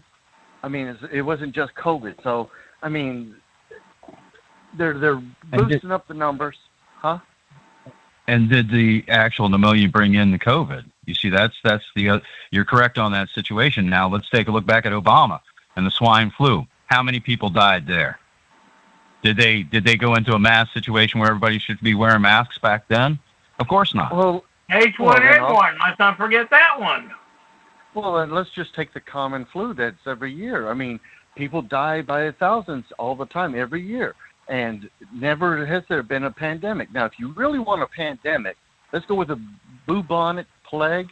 Now, that was a pandemic. But this, they're doing this because I don't know, they have something personal on their agenda, and why waste why waste a good pandemic on anything? Let's use this and then run these people around like ragged, have them fear to do whatever we tell them to do, and see which ones that don't abide by our rules or play by our game the way we tell them to. They're the ones we probably should go after. And I remember, what was it, some time back they had where they would put little dots on your mailbox, red, blue, yellow. Yep. Red meant that you and your family should be exterminated. Yellow was for reconditioning or something like that, and I forgot what blue was. Oh, wait, I think that was you're a good little slave, leave them alone. Well, not to do the color coders went by who were the public employees, who were the presidents, and who were the ones that were signed, even medical structures, too, because a lot of people will sign their body over for medical science, and people don't get that. They're taking you as a guinea pig throughout your medical structure, and they know that they're doing this. And 50 million people have been knocked out of their jobs because of this whole horse crap. Mm-hmm. Yeah. And then they're going to go down to the unemployment agency and sign on a dotted line, not knowing that they're taking it out of their trust fund, and they themselves are properly giving themselves gifts, which if you look actually under the security situations of, look up gifts for government employees. That'll give you some clue as to what's going on here, and they're actually overstepping their boundaries on that one. Mm-hmm. These were administrative rules that were supposed to keep them restricted from actually giving themselves more gifts than what they were supposed to receive. And thank you for the knowledge. And you made Ed's day because, he just spoke to me about that less than a week ago about the mailboxes and the dots that were on them. And, you're correct on that. People don't remember this. It's already faded away because we have this new thing that we got to be worried about. What's the next thing? I mean, let's take a look. Not too long ago, didn't they have those shootings out in Nevada during a concert? Mm-hmm. And then what came out of that? The person that they saw shooting looked like a police officer.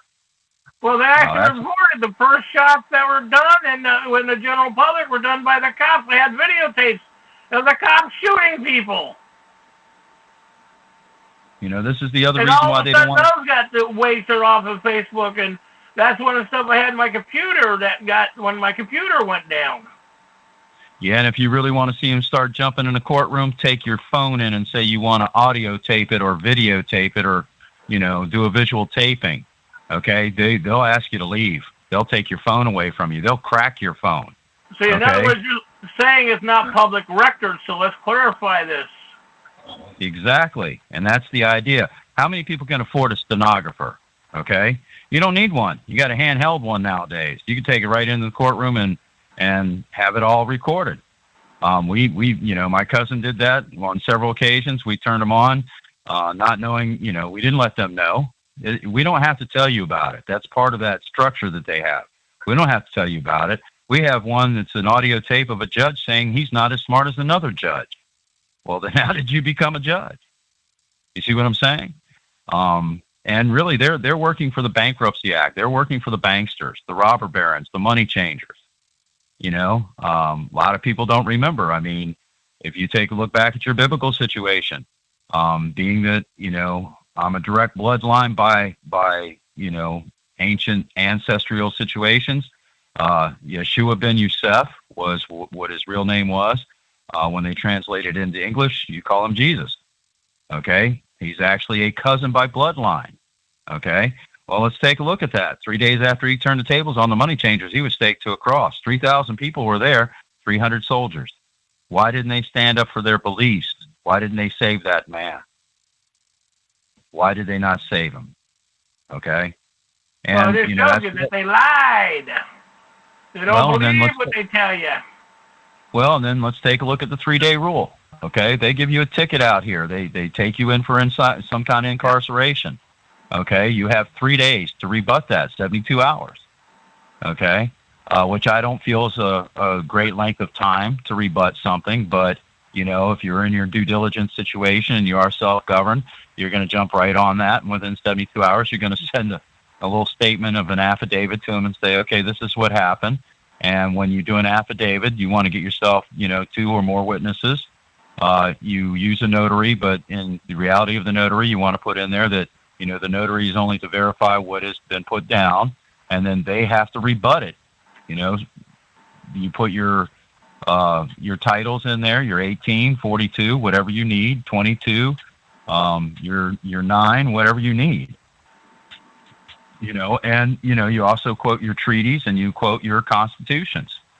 And, the original organic Constitution always cracks me up when people start talking about the 14th Amendment. Well, they took out the original 13th Amendment and modified it and put another one in its place. Called the 14th. Okay. Yeah. So, when you look at that... Remember, the 13th says no judges, attorneys, and lawyers are allowed in the courtroom. And then that's the other one. The reason they were trying to incarcerate you is, right off the bat, they put up a bid bond. The minute you sign a piece of paperwork, they've got a bid bond, and they can sell it on the market. Yep. Okay? And they know they can sell it on the market. Now, they want the performance bond and the payment bond. They need that age. That's why you get time in that cell. Mm-hmm. Okay? Because they have a contract with that private organization of the prison system. What is it? CCA is one of them. What's the other one? PZN? I can't remember. And don't forget, all your phones in the jail are privately owned.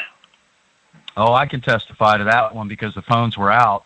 And when I asked them, well, how soon would they have the phones fixed the last time they had me incarcerated? Okay, they said, well, we have to call Georgia. I'm in the state of Virginia. Why are you calling Georgia? Because that's the contract company. You got it.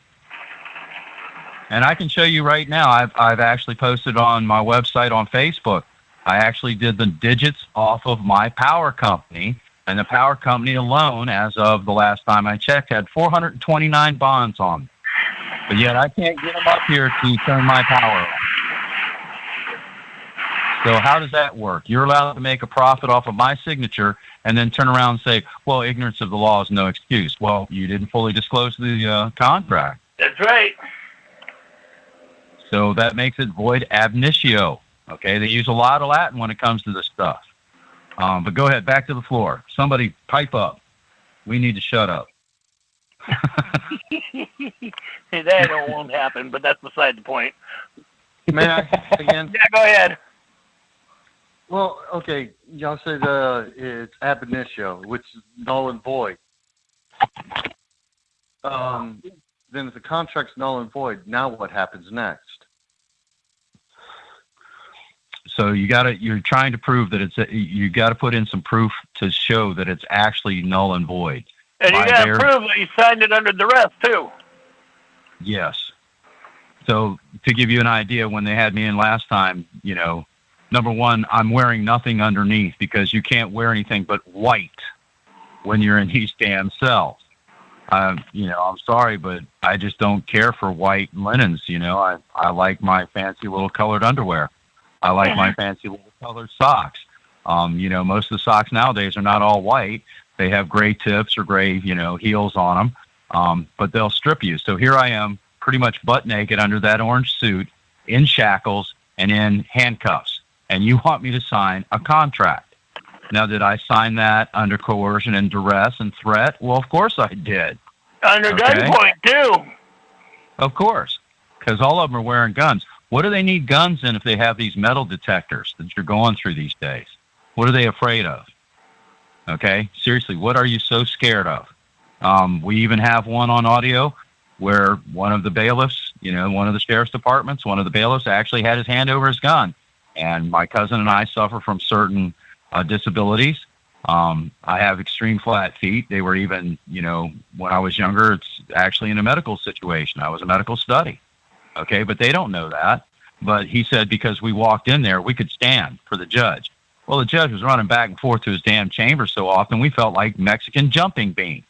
Not that I'm saying anything derogatory when it comes to anybody. I hate when I got to be politically correct here. Screw politically correct. Say it as it is.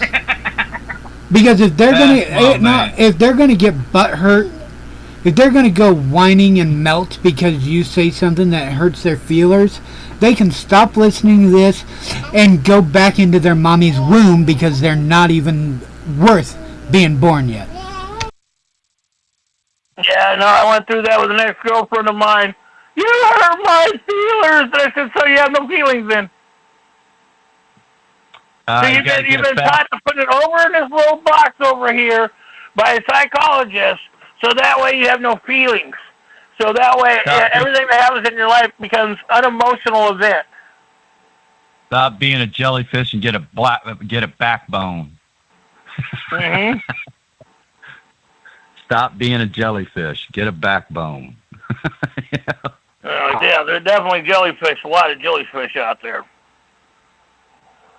But this is one thing that people got to comprehend of what's going on. That's why people say, oh, and, like I said, I got to pull up the rest of the laws on the mask and we'll get them put out.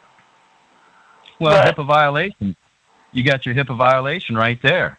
Also, you've got your state statutes and codes because back in the day, we weren't allowed to wear a mask. They thought you were a bank robber or you might rob somebody. That goes back to the old Western days. Think about it. They used to wear the mask when it had dust storms. That's one of the reasons why you had the mask, so you didn't get dirt down your throat and your nose. Mm-hmm. Which I sent a video to Ed probably about a couple weeks back, and it was a guy who actually was on a vape, and he was taking the vape and he was using the different masks. And even the one that's supposed to be the full face with the canisters on it and everything, smoke was still coming out from the vape. Mm-hmm. And this stuff is 1/10 to 1/100th of any of those masks out there. So how is it protecting you? And that leads back to the natives. The natives used to live in a longhouse all together. They didn't have these problems. They didn't have these diseases. Mm-hmm. Okay? That's the other one that really always gets me is, in that Bible it says, the meek shall inherit the earth. Well, we were the meek on this side of the earth. Why did you come and destroy our way of life? We weren't posing any problems. And look what's coming up. November's coming up. What do we have every November? We call it Thanksgiving. Okay? We made sure that they didn't die. They had no food. They were starving. We shared our food, our knowledge. Mm-hmm. And now what? We're still supposed to be okay with what happened to us? Yeah, raped, robbed, and murdered, and it's still going on? Yeah. But that's okay, because it's legal. But it ain't lawful. But it's legal. Yeah, I am going to point out again, due to evidently the lesson I tried to drill in your heads last week didn't work, who is we and who is they? Okay, we are the people, the meek. They are the ones who came here and decided that we shouldn't be savages anymore. They decided we shouldn't live our way, we should live their way. So what you're going to do is you're going to figure out a way to go back in time and deal with them, because the descendants of those that performed those atrocious acts or were the product or the target of those atrocious acts, are they actually at fault for what their ancestors did, or are they going to be responsible for their own actions? Which one is it? Because if we're going to go off of what the ancestors did and we're responsible for it, then you got a lot to answer for too. Not just me being Mr. White Boy beyond belief. Okay, here's what I think we're trying to get across, and that is the system needs to be changed. The whole system needs to be changed so that there is an equal playing field. Okay, because right now we know there is no equal playing field, and I think that's really maybe the way we. Thank you, because I keep hearing this. They did this to us. Okay, you were actually there back in those times. You're one of the oldest men in the world then. I mean, hey now, I've been called an old soul for a long time, so yeah, well, you're still youngin'. But it's the aspect of what happened in the past. We learn from it, and we try to make the future better. Because we're only here. This is the thing that most of the natives that were here before the Europeans decided to show up. Their ideal was work for 3 generations. You work to make your tribe better 3 generations from now. You don't work just to make your life better. You work to make your grandchildren and your great-grandchildren's lives better. That's what we are supposed to be here for now. Mm-hmm. And that, I think that's what we're really at the bottom line. I think you're, once again, as I said, we're all intelligent beings here. We're all, knowledgeable. We're all men and women, flesh and blood. And you're correct. We were trying to change what is happening because the structure has been changed. And we need to get it back to, an equal, maybe not playing field, but an equality for everyone. I don't care what you do behind your closed doors. I really don't. That's not my problem. That's not my issue. People pointing and saying, well, you're doing this wrong or you're doing that wrong. Okay, are you infringing on that person's rights? Wait a minute, man or woman, because the person does not exist. I know. Neither is a being, that leads back to human, Let's take a look at the word hue. That means color. We're all of different color. And, I tried to post that the other day. I got into a little bit of a tiff on Facebook because I said, look, if you bleed red, okay, you're the same color as I am on the inside. Okay, the outside really doesn't have anything. What's on the inside? Okay, seriously, what is on the inside? What's in your mindset? What are you feeling? How do you want to see this world?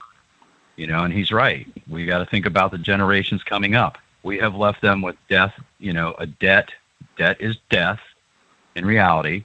That's, if you look at Mort Main is the death hand. You look at mortgage, that's a death contract. Okay.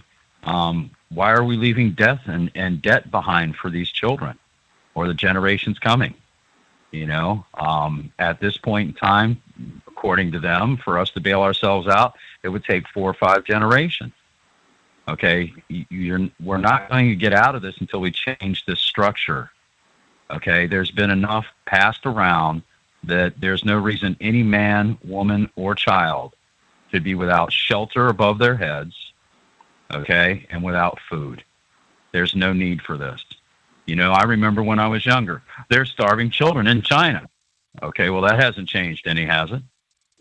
Aren't there still starving children in China? What about the starving children here right in West Virginia, the state next to mine? Or the starving children in Virginia? Or the starving children out there in Oregon, Nebraska? I don't care which state you have. What are we doing for them? What are we doing for ourselves? Let's get it together. Kind of like that seatbelt thing, click it or ticket. Well, I don't want to ticket and I don't want to click it. Okay. What I want to do is I want to solve these issues. And the number one issue is we should be making food. There's abandoned warehouses out here. Why are we not setting them up like they've done with these marijuana warehouses? Okay. And marijuana is a Spanish slang term for hemp. I've been in arguments about this. Man, take the DNA out of the hemp and put it together with the marijuana and tell me it's not the same plant. Just because that's the one thing I argue with people all the time. You don't know the difference. Hemp is different than marijuana. And I'm like, you don't get it because the forefathers called it hemp. They all got stoned. It didn't change. And where are they growing that legally right now? Wasn't that called Monticello? Growing it legally right there at Warrenton. D-Day. What's up, brother? What's up, bro? That's D-Day, gentlemen. Ladies and gentlemen, meet a friend of mine. We call him D-Day. Okay, Chief King Osabi. Mm-hmm. What you mean, we? They're growing hemp in Warrenton 60 60 acres legally. Well, I wonder if they have a land patent on that. What do you think, Ed? You know, that's the other one. If you want to get free and you want the title to you want to actually file for a patent for your name and your copyright. Okay? And if you want to actually keep your land to pass it on to, you know, your generation, since the producer brought it up, you want to check into the land patents. Now, Ed and I are kind of getting into that ourselves because I am a direct bloodline descendant. This is how I came up with the nickname Chief. Okay, I'm a direct bloodline descendant of Powhatan. Okay, and now you used to call his daughter Pocahontas. In reality, it's Pochantas. We didn't call her Pocahontas, it was Pochantas. Okay, she saved John Smith's life.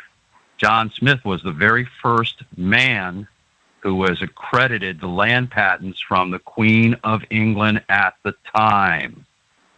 So, if she saved John Smith's life, doesn't he kind of owe his life to the natives to begin with? And shouldn't we be granted our land patents? And that's what you have to do. When you check out land patents, that's exactly all you have to do is contact your government, and it's granted to you. But you have to pay in allodial money. Allodial means real money, silver and or gold. And thank you, D-Day. I love your knowledge, brother. And I love you, you know that. Yes, sir. Thank you. I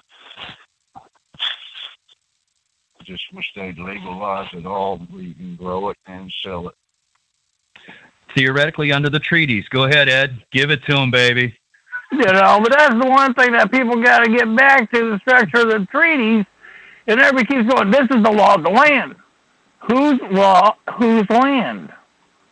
Because remember, land does not exist. It's soil. Land is air, water, and sea. That's above you. And this is the one thing that... Go ahead.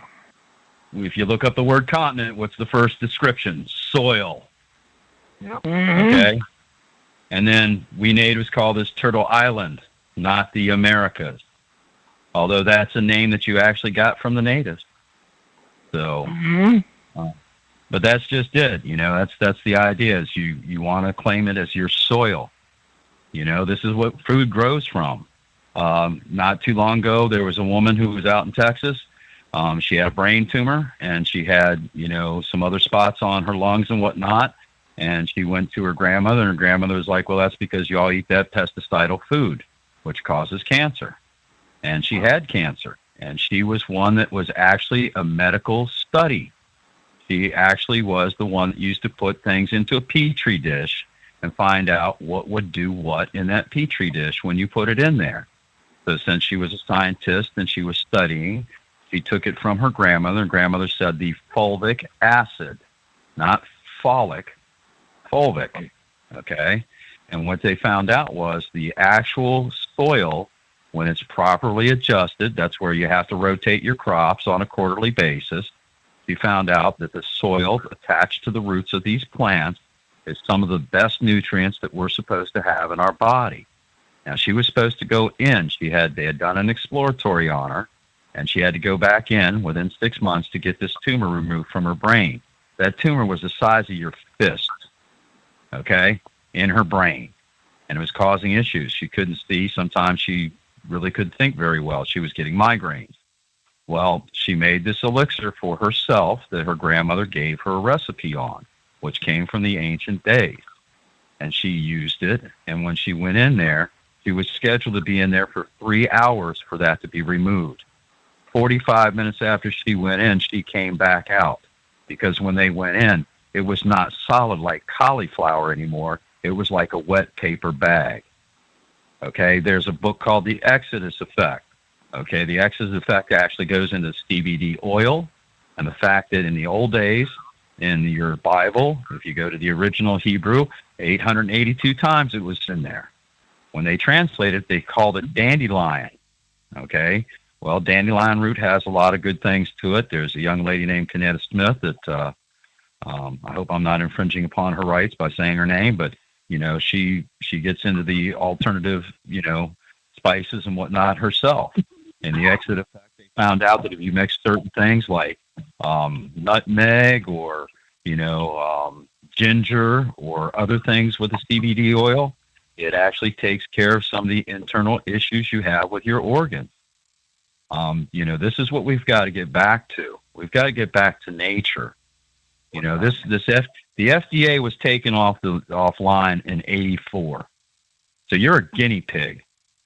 Anything after 1984, the FDA does not have to approve it. They don't have to research it. What happened to United Laboratories, UL? They used to do independent studies. Where are they at these days? They don't seem to be around anymore. Where's the independent studies coming from these scientists? Where are these scientists that used to do these independent studies? How come we're not hearing about that? So, once again, thank you, brother, both of you, everybody. But see, the one thing is people got to realize with all this crap that we're living, okay, remember, this is just programmed into you, and you're supposed to do what you're told. And so when you resist, that's what they don't like. That is the point, that people need to learn what our laws are, not in statute, codes, and administrative rules. Well, where did that conspiracy theory come from? Which one? Well, who actually designed the term conspiracy theory? That goes back to your alphabet. Back to your alphabet gang. Go ahead. That goes back to your alphabet gang. Who was the alphabet gang that came up with that? Come on, Ed, you know this one. No, I know that. I was going to get in a little bit more deeper in that because they had to come up with this stuff so that way they could keep further control on you, and in that way, that's how they control the media to keep you jumping around. Oh, we got a pandemic, so we're going to have all this stuff going around. Well, it's like, so when are we going to stop this bullshit? Really? When it really comes down to it, when are we going to stop this bullshit? That's what I said. File your rights. File this stuff. Get it done. Don't play games. Well, and the other reason we point that out is because, take a look at Germany. Where's your papers? You must have your signed papers. Where are your papers? And we're living that right now today. Yeah. Yeah, I'm not essential. Are you? Yeah, what the hell is essential anyways? I don't know. They used to call them essential oils. They used to actually burn them in these little candle-like things, the aromatherapy. Essential. Basically, the idea of essential is anything to make the ones in power's lives easier. That's it. Mm-hmm. Depends on what you're smoking with it, too. No. It's a crying shame, man. It really is. And it would be nice if people got into the treaties. You'd find out that the hemp is lawful under the native terms because you're allowed to use whatever the Creator put on this earth. That leads back to your Bible also. It says He put all the fruit-bearing seeds on this earth for us to use. So let's start using them. Let's find the alternative way for when we're all being able to be healthy again. I can't, another one to watch is the Monsanto and them out there spraying the fields. They're in gigantic, literally fire suits because they don't want the chemicals on their body. They don't want the chemicals on their body, then I don't want it in my field. I don't want it in my oatmeal. I don't want it in my food.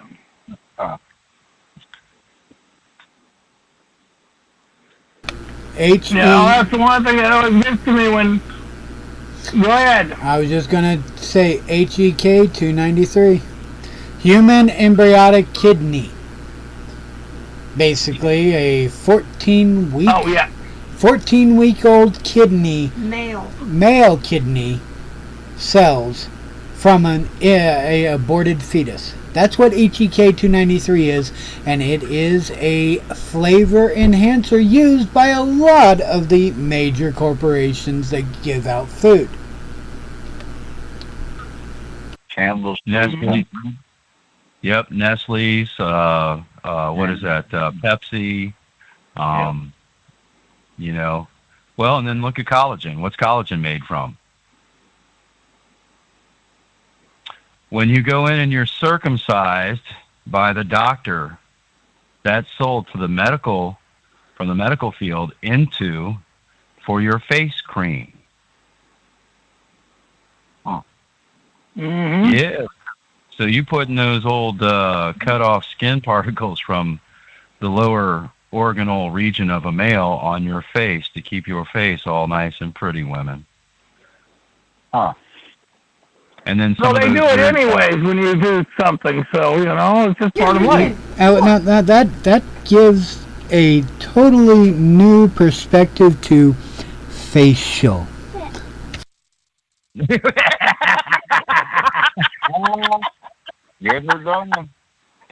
I got to give it to the producer. He is on crack time tonight, boy. He is cracking that whip. Go ahead, brother. Snap that line. That was beautiful. That was just absolutely beautiful. Oh.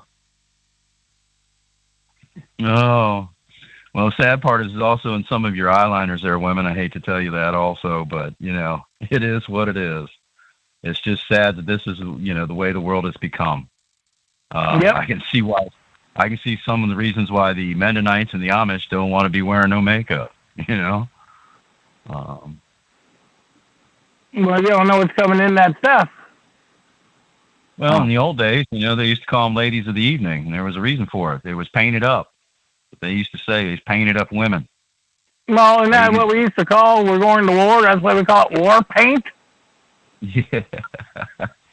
Yeah, but that was a little different for us. We actually mixed ours out of like indigos and clay and stuff like that. I don't think we, Of course, there are some of those metrosexual men out there, so I'm not real sure about some of the things that go on in this world. But hey, everybody's entitled to do what they want to do, as long as it's not infringing or causing a tort or damage or harm to somebody else. So, and I'm okay with that. If you come respectful to me, I'll be respectful to you. You come like an idiot to me, I'm gonna probably walk away. I'm pretty sure the D-Day can verify that. He's known me for 42 years. So, in fact, if you caught both of us and said something like that, we'd probably both turn away and just start laughing at each other. Who are you? Okay, have a good day. We're going to move on over here. Thank you. I'm no part of that. Right. I miss the old days. I really do, man. In the 80s, I think we almost were done with the segregated title, involvement, nobility crap.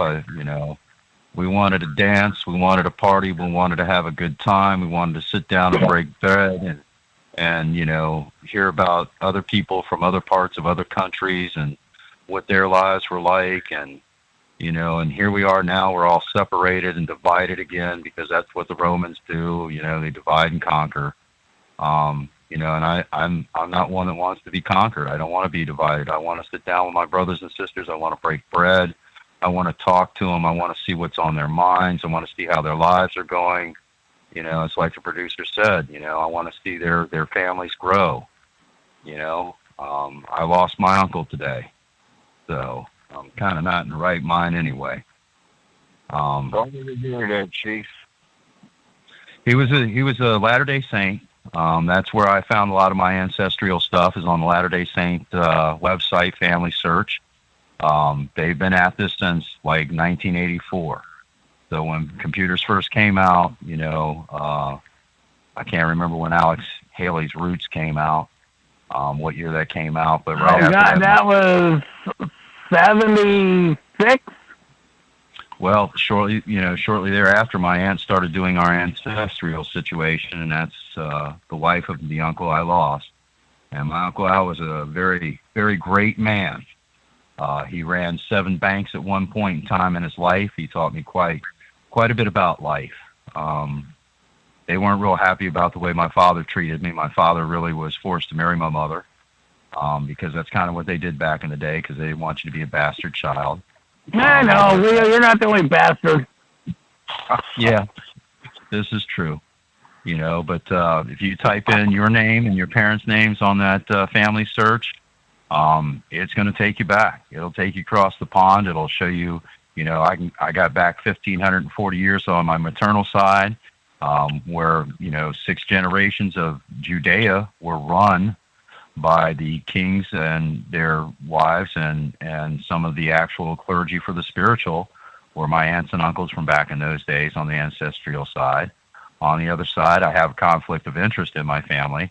It kills me when they say you got to pay Caesar what is Caesar's, because from my paternal side, my father's side, I am a direct descendant of Julius Caesar himself. I've received nothing from the Roman Catholic Church, okay, other than being, enslaved by entrapment. The other one on my paternal side is where actually Palatine and Pochantas come in also. My grandmother on that side of the family was a Hamilton. It was Mr. Hamilton. I believe you'll know him because he had his signature on a few documents that we called one of our forefathers. Although his real last name was Levine, and he changed it to Hamilton to sound more American. So, it's very interesting. Also, too, let's not forget, all these so-called forefathers came from foreign countries, so they've already lived this hell. Mm-hmm. And people say, well, that was then. It's not today. We have it better today. No, we don't have it better today. How do you guys come up and say that we had it better today than what we had yesterday? Well, let's take a look at it then. Let's go back. We didn't have to have license tags on our vehicles. We didn't have to have a license. We were allowed to travel freely back and forth to take our stuff to the market and sell it. Well, shit, yeah, and not only that, we went through that for how many generations that we've gone through this. I remember, we didn't get harassed with driver's license back in the 70s. Nobody did. Everybody was drinking on the street corner and smoking a joint. Nobody went to jail. Nobody gave a shit. Well, and then that's the other one. Take a look at any mail truck that comes down your street. If it's not their private vehicle, if it actually has a postal stamp on the side of it, and it's one of the ones that is actually a postal service truck, does it have tags on it? I haven't seen one. Nope. And then that's the other one. People don't realize, the postal service itself has 2 banks in it. One's for your private side, one's for that nom de guerre. Mm-hmm. Okay? For your straw man. And you can actually transfer from the straw man to the private side through them. And they're the ones that are still backed by silver and gold. So when you buy a money order through the Postal Service, it is backed by silver and gold. Okay? Now, it didn't used to be called a money order. So well, don't forget, some of the money orders back then were raised in the world with gold and silver in the material. Yep. And what was the material made of? I believe it was hemp paper. No, hemp paper back then, wasn't it? Yeah. So, that's the other one. That's how they proved Obama's birth certificate wasn't right, because the birth certificate is made out of chattel paper, which is actually hemp paper with fibers in it. They actually wove fibers in it. And that's how they found out Obama's birth certificate was manufactured. Okay, and then his last name, he wasn't, Barack Obama back then. He was Barry Soetoro. Okay, Liz Warren's last name, Liz Warren isn't Liz Warren. She's Elizabeth something else, Let's take a look at Bernie Sanders. Bernie Sanders' real name is Bernie Gutman, Gutman. Why do they always change their names? They're always, when they want to do something, we're going to create an act. We have a new bill, and we're going to charge you with this new bill. That's how they're going after the trust funds. Let's stop with the bills. Let's stop with these acts. Let's come together. Let's produce food. Let's produce things for each other and be happy that we're producing for each other. Anyhow,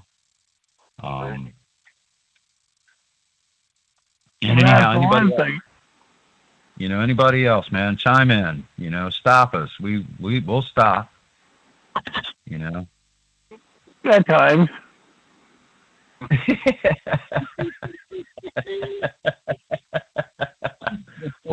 I think we're in rare form tonight. I know. So if anybody wants what I put together on the vaccinations and the federal laws and not participating in health insurance and that structure, send me an email. I'll make sure you got it. Because that is the one thing that people have got to comprehend. This is real. You touch yourself, it's real. You cannot touch the actor or the actress that's in the TV screen. Every time I think about you, I touch myself.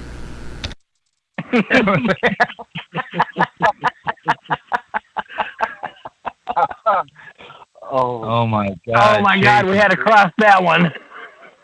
Shades of Boy George. Yeah, buddy, that's his real hair. May I? Yeah. Yep. Go for it, man. Yeah, Chief.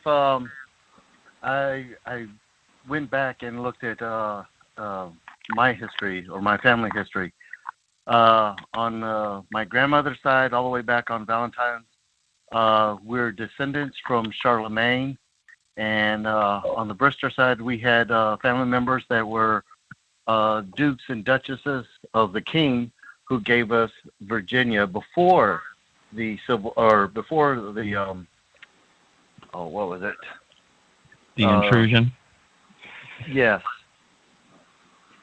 So I see, and that's just it. Are you getting anything from your family history there? I mean, once again, you have nobility in your blood. I checked on mine. I have, when you go back, man, you find out you have ancient blood in you that's royalty. Why are we being denied our royalties? Inheritance, our bloodline. Yep. Well, yeah, especially by these esquires that are beneath us. Yes, because in reality, because you were duke and duchesses, you would have been barons. So you would have been above them. And that leads back to the ink stampings, okay? So, blood, red is for your bloodline, blue is royalty, okay? Top royalty is purple, okay? So, and gold was your knight or barons.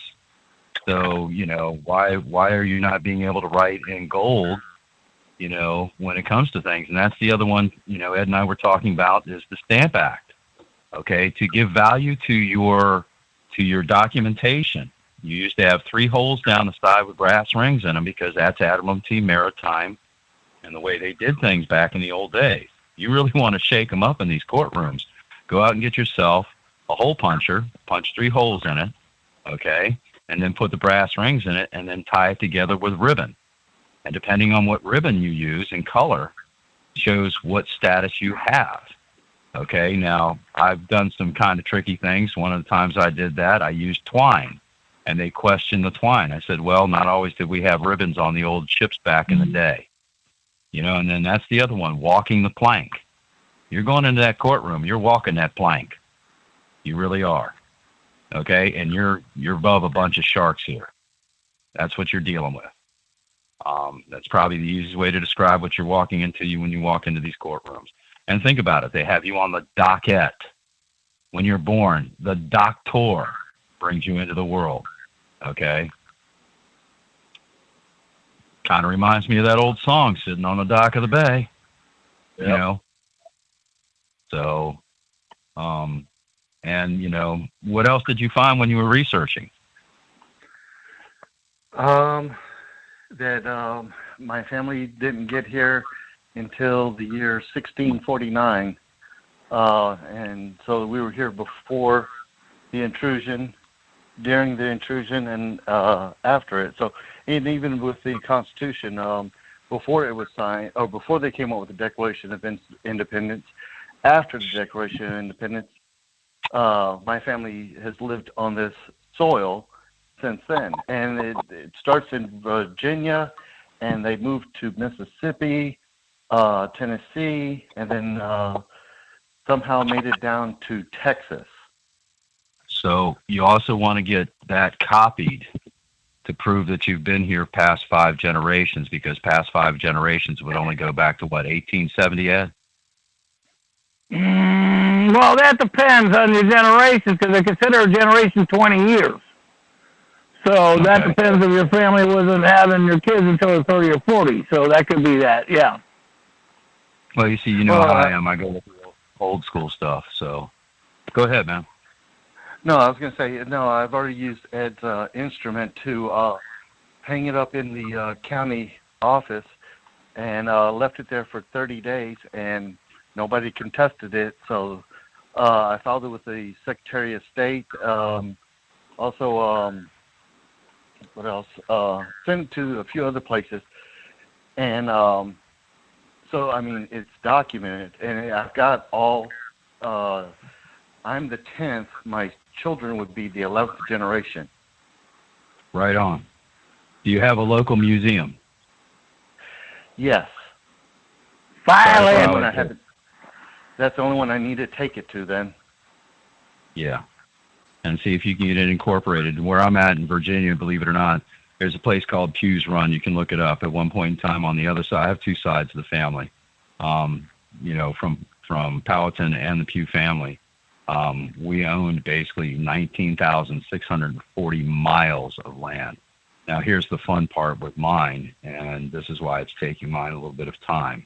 From Richmond, Virginia, Henrico County, all the way to the 10 miles that is the District of Columbia, they sit on our soil.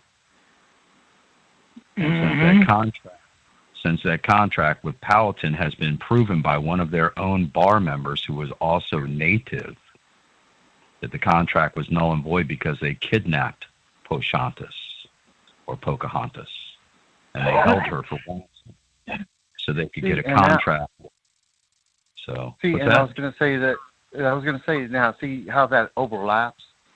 Yep. Because I've got West Virginia, and Kentucky, because that's the original settlement of what Virginia was. And now here they gave from Virginia always D.C., and who gave them the right to even to give away land like that at all? I mean, where is their instruments, documents to they even know did in the first place? Well, if you go back to Virginia, there's actually a website you can go and you get back to 1602, which Ed and I found out, and we're kind of, you know, it takes time because there's so much in that whole entire website. You're talking hundreds of years here, okay? And when you think about Powhatan, that was in 1557, all right? So I can prove that I'm native to the soil from they were already here.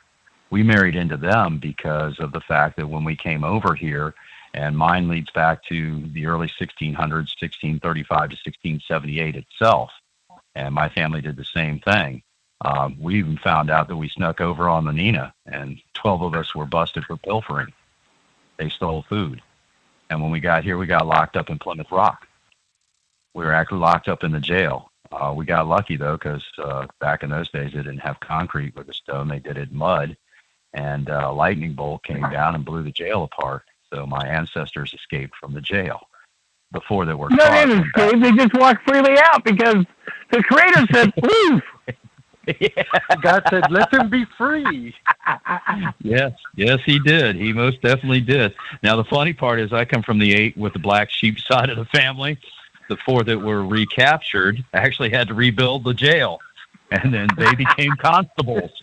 They became sheriffs. So, you know, and then if you look up in 1772 in the state of Virginia down here in Woodstock, you'll probably recognize the name because the judge from 1772 to 1779 and then from 1779 to 1789, he was a sheriff because he figured out the real deal. His actual name was Judge Joseph Pugh. And that's my actual title. And I'm quite proud of it. I wouldn't claim a title. Well, I claim him as an ancestor, and I claim him as an intelligent man that did the right thing. You know, when the police came down here and tried to harass people, sheriffs used to chase the police off because they worked for the corporations. You know, the sheriffs are really supposed to be the ones that are protecting the people. Although you may have to get Ed's download from the sheriff's manual sent to you so you can send it to your sheriff's departments. I found this to be a very interesting thing to do myself because once they read that, they have a tendency to wonder, who the heck are you? So, but it's good that you got to that. Did you find that on like Ancestry, or where did you go when you found your history? Ancestry. Okay. I'm still trying to. I'm still trying to find the site with my mom, but apparently she. But remember, you got to be careful on Ancestry. You got to do your background check. Oh, I have. And the thing is that, like I said, now I'm still trying to look up for my mom because apparently she doesn't exist. So I'm getting family members to help me. Yeah, I type in her name the way it is. I've tried her maiden name, her married name, and everything, and I can't find her. So I'm getting my family members to help me find more out about her, the other side, because my mom's Hispanic, my dad was white, although everybody thought she was Asian. Where did she hail from? That's the thing I'm still trying to find out. I mean, they're saying from Spain is where her family. Huh? I said, that's very interesting. Well, I'm wondering if you can get any records out of Spain. Try that family search. It's really kind of free to join. They basically do what they call donations. And it may be helpful because when I did Ancestry, I was having issues getting on my mother's side, which, that was one of the things my mom really wanted us to find out. And then when I went to Family Search, it was a whole different ball game. That's how I found out all the stuff that I did, because they've been at this for a very long time. I think they came out before Ancestry did. But, that's the thing. It's a Latter-day Saints situation, which, once again, I don't care what your religious situations are. And, that's one that people maybe should take from the Latter-day Saints. They actually stockpile food for 3 years in case there's an emergency. If something hits the fan like we got going on right now with this COVID, they've got food stored up. That's one of their main things in their belief system is that, you keep your food stored, dry goods, I do have a little problem with that one because my aunt used to mix milk with the powdered milk and it always tasted a little funny, but that's how they made things stretch back in the day. One of the things that, on the Latter-day Saints, they don't believe in drinking sodas and having sugar. They're more in tune with sugar in the raw than bleached sugar. So, but once again, that's a healthy aspect. I already miss my uncle as it is.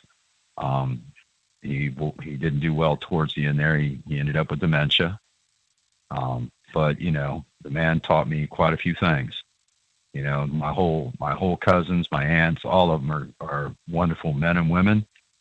They have wonderful men and women children. I miss the times that I had with them. I really do. I wish I could get down there. Unfortunately, because of the system that we have, they've got me in a pickle. When you don't, Ed's going through it too. When you go to fight this system, you've got to be prepared for them to take everything away from you to try to make you, adhere to their control. That's why I'm sitting here basically with a battery operated lamp. No, this is what gets me 429 bonds on me, and they're not sharing, they're not going to give me my energy for free. They get it for free. They don't pay for energy. They haven't paid for energy since the 1800s. Okay, so when they say they have to maintain equipment, this, that, and the other thing, that's a bunch of horse crap because they're writing it off on tax forms. And I can probably quote those tax forms off the top of my head. 1099A, 1099C. 1099A is for abandonment. 1090C is to claim what was abandoned. They use a 1099 OID, original issue discount, and then they'll use a 1099 OIO. Okay, so one letter difference in Ohio, and they use that, and then they write it off with a 1040V or a 1041V. All right, V stands for voucher. Patrick Devine created a 1099V, okay, because he was self-governed. God bless him for his information. You can find a lot of his stuff through Radiant Clone on YouTube. You also have Yusef out there, Yusef L. You also have Jeff of stopthepirates.blogspot.com to get people up to speed. If they come to me and Ed, I will tell them to go to, stopthepirates.blogspot.com. He does sell us stuff, but I say you don't have to buy it. You can click on there and get your information and see what's really going on and get yourself up to speed. Then if you want to transfer over to, New Oregon, trackers.com, Ed's, kind of the backup. He's got a lot of information. And, that's one of the things. I can't post it when I need to post it, so I send it to Ed so he can post it, because we want people educated. We want to come together. We want to feed people. We want to help people. We want to shelter people. This is our mission. And I don't know about Ed, but it just burns the fire in me. It really does. I know D-Day's right there with me. We don't like to see people suffer. There's no reason for that. Suffering is not good. What's that? Speak up, brother. Suffering is not good. No. Well, it's like the other point, too, is like, when did it come that, we're always paying permission or asking permission or pleading for permission. That's the saddest part, It's like growing up in school, you have to have permission to go to the bathroom. And sometimes teachers tell you no, and then you piss and shit your pants, and then you become a jackass or a joke because of the classroom. And then they say it's your fault. Why in the hell did you have to bring that one up? I don't know. I just thought it came out. No, I resemble that whole situation that happened to me when I was younger. It's called Bobby's School, as a matter of fact. I was 5 years old, and I'll never forget what my father told me right after that. And he was like, "Don't even bother raising your hand. Just get up and walk the hell out and go to the bathroom." Oh, good. So, and it's true. This is what Ed and I are trying to accomplish, is that we are the true creditors. Now, they say you've got to put this paperwork and become an SPC, a secured party creditor. Well, by proxy, they did that when they stole our name. You see, they're operating under a counterfeit system. They really are. All right? So when you come to the counter, you can offer a different counter. Standard Form 30 is a contract restructure situation. Right. When you're doing the bid bond on the state level is usually 273. The performance bond is 274, and the payment bond is 275. Then you go to the GSA, the government statute situations. Okay, I think that's what, Government Service Administration or something like that. Okay, well, on that one you're going to have Standard Form 24, 25, and 25A. There's your bid bond is 24, your performance bond is 25, and your payment bond is 25A. Now, they want you to pay under a contractual situation, which comes under 28. And if you read all the section of 28, that'll give you an idea of what contracting is. The difference here is that there's also other standard forms out there. Now, if you use the standard form, 30, you're probably going to have to include standard form 1414, 1416, and 1418. And when Ed and I do our research, we don't just go by the ones that they give us. We, if you say, okay, I got to go to 1414, 1416, and 1418, Ed and I are kind of a little bit nuts, so we go up and down the line. So we'll go to 1413, 1412, 1411, 1410, and go back. Then we'll right. go forward to 1413, 1415, 1417. We want to see everything involved. That's why it takes us a bit of time. I mean, I just read the entire structure of, Title 9s, which that's how we know about 9-307 and 9-305. This is how they try to get you, is they try to create a paper trail that they can follow, and then they can entrap you into the paper trail. Okay, as a true flesh and blood man, woman, or child, you are the creator. The Creator created you. We created the governments to take care of what we couldn't handle while we were out here trying to help each other. Right. And that's what's happened. They decided to get greedy. And they decided, okay, well, we're going to transform these forms around a little bit. And when you look at these forms, now they will say IRS, but look over to the right-hand side. It'll say OMB. Where does it go? Through the Office of Management and Budget. Where's the Office of Management and Budget? 1500 Pennsylvania Avenue. Usually it's room 1111.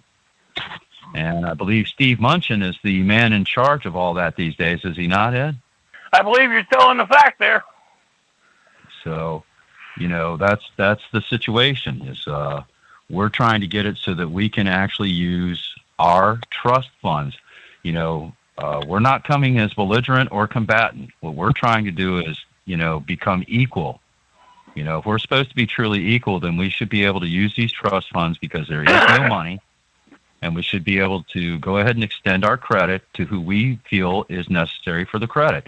Because if you look on GMEI stuff that they did with my power company, all the stuff that they made the bonds for were bought up out of Japan. Why do I want my credit to go to Japan? They just destroyed most of the ecological system in the sea world because of what happened in Fukushima. Okay, and take a look at anything that came from a nuclear situation. Do I need to mention 3 Mile Island or Chernobyl? You still can't go into Chernobyl right now, 40-some-odd years later, because of the contamination of the radiation. Well, they was at a hamper up here in Washington, right on the Columbia River. And it's leaking right in the river, and everybody's eating it. See, why do they keep making things that destroy life? Like the producer said, we're supposed to be taking care of the generations behind us. And there's a lot of us out here trying to do that. We're trying to do the right thing, the correct, not the illegal crap. Well, and remember, legal is a definition that gives you the right to screw somebody else because legal is a British term. Yeah, but also take a look at the first 3 letters. What does it spell? Ill. Leg. Okay. Yep. Or ale, yeah. Ill, I'm sick, ill. Yeah, they pretty much sick. They got some mental deficiencies. I mean, you'll see that on some of these affidavits that people have put in there. There's some people out here that have mental deficiencies in their mindset because they want to control others when they themselves really can't control themselves. How many times do you see it? I mean, just recently, look at Kate Brown out in Oregon. Look at Northam here in Virginia. They're sick with power, and they're corrupted with it. We've gone after 5 recalls on Kate Brown. 5! And you're going to tell me that 5 recalls that never happened? See, that's the point people got to realize what the hell this world's going on. Because, see, they erased. See, originally, you only needed 229,000 signatures. And then after the second recall, they raised it to 292,000. And people don't get this. And administrationally, they can't do it. This stuff was voted in by the people back in the 70s. And go ahead. Go ahead. No, you go ahead, man. Well, people say that, that doesn't matter. That was the 70s, this is now, but it just shows me how stupid people are. Well, and take a look at the politicians, or as they call them, take a look in your Bible if you want to, publicans. States right in there. You don't want to associate with them because they think they're superior to you. That's right. Okay, and look at them. They're giving themselves raises. The original design was they worked for half a year, and then they went back to their original jobs that they had for the other half of the year. They don't have to do anything nowadays, man. They make $500 a day, not including their kickback situations. Do I need to even mention Biden and his son, on that one and the Ukraine deal? All right. Biden forced the Ukraine to drop charges on his son. Okay, how did that Because what did he do? Him and Obama was going to stop the funding to that country. You see, and that's really what's going on with these trust funds. They're using our trust funds to actually benefit other nationalities. Okay? And shouldn't we be in control of who we loan our credit to or our debt? You know, because it really is. It's a credit debit situation. You know, they're you know, it's funny when they they'll do it, but are they adjusting on under the Fair Credit Report Act? Right. You know, because I can tell you right now, they haven't adjusted my situation. They want me to handle it for them. I shouldn't have to. That's what you were hired for. Well, and that's the point. People weren't educated how to do it to begin with, because this way they could laugh all the way to the bank on both sides of the coin. What are you talking about? They own the bank. They don't even have to leave the bank to laugh. Well, I know that, but technically they don't own the bank. We own the bank, but we haven't figured that one out yet. Well, and that's the idea. That's an actual true factual statement right there. We actually are the bank for them. Okay? They think that they own everything. Well, they couldn't have anything if it wasn't for us. That's right. I mean, this is there's an old movie called A Day Without a Mexican.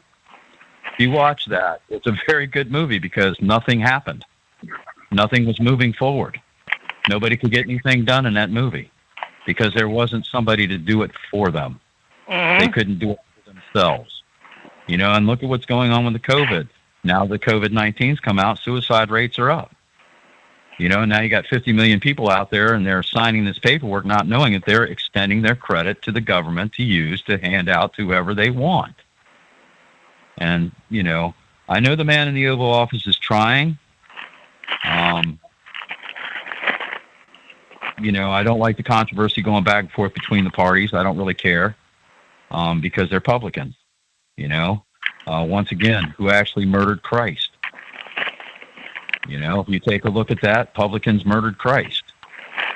You know, enough said. And they lied about him. They bared false witness, and they stole his life. You know, they bear false witness, they lie, and they steal from you in these court systems. And then they gift it to themselves. Okay, well, where's my 10% tithing? If you're going to go by the rules of the original canon, where's my 10%? And literally, how many people could live off of that 10% right now?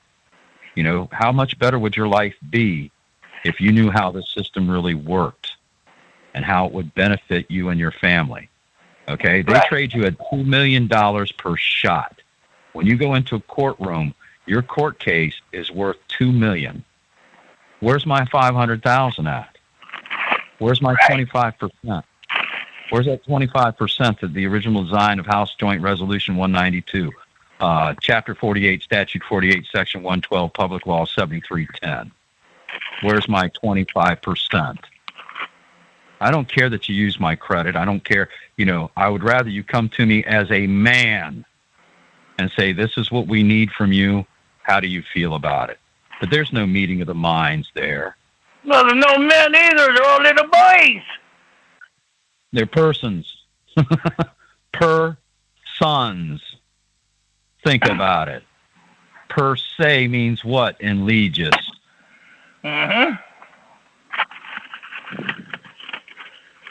So, how many people don't get that one? I'm not sure about the producer, but we've gone past our limitations here. So go for it.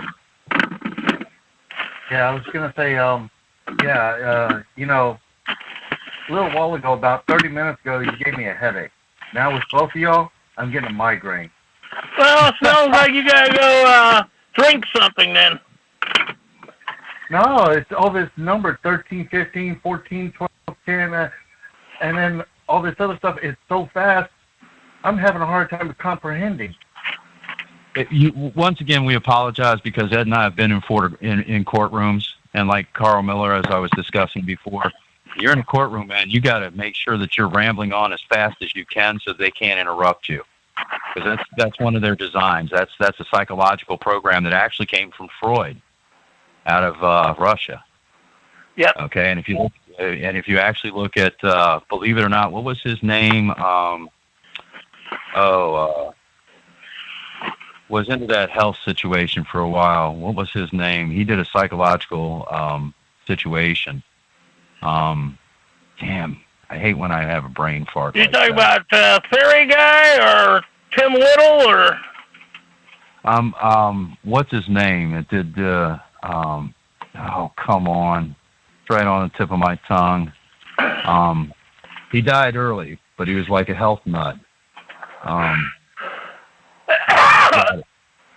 Back in like the race. You're not talking about the guy who says always eat your not oatmeal. What the hell was it? Grape nuts. No. You'll give it. No. What was his? No.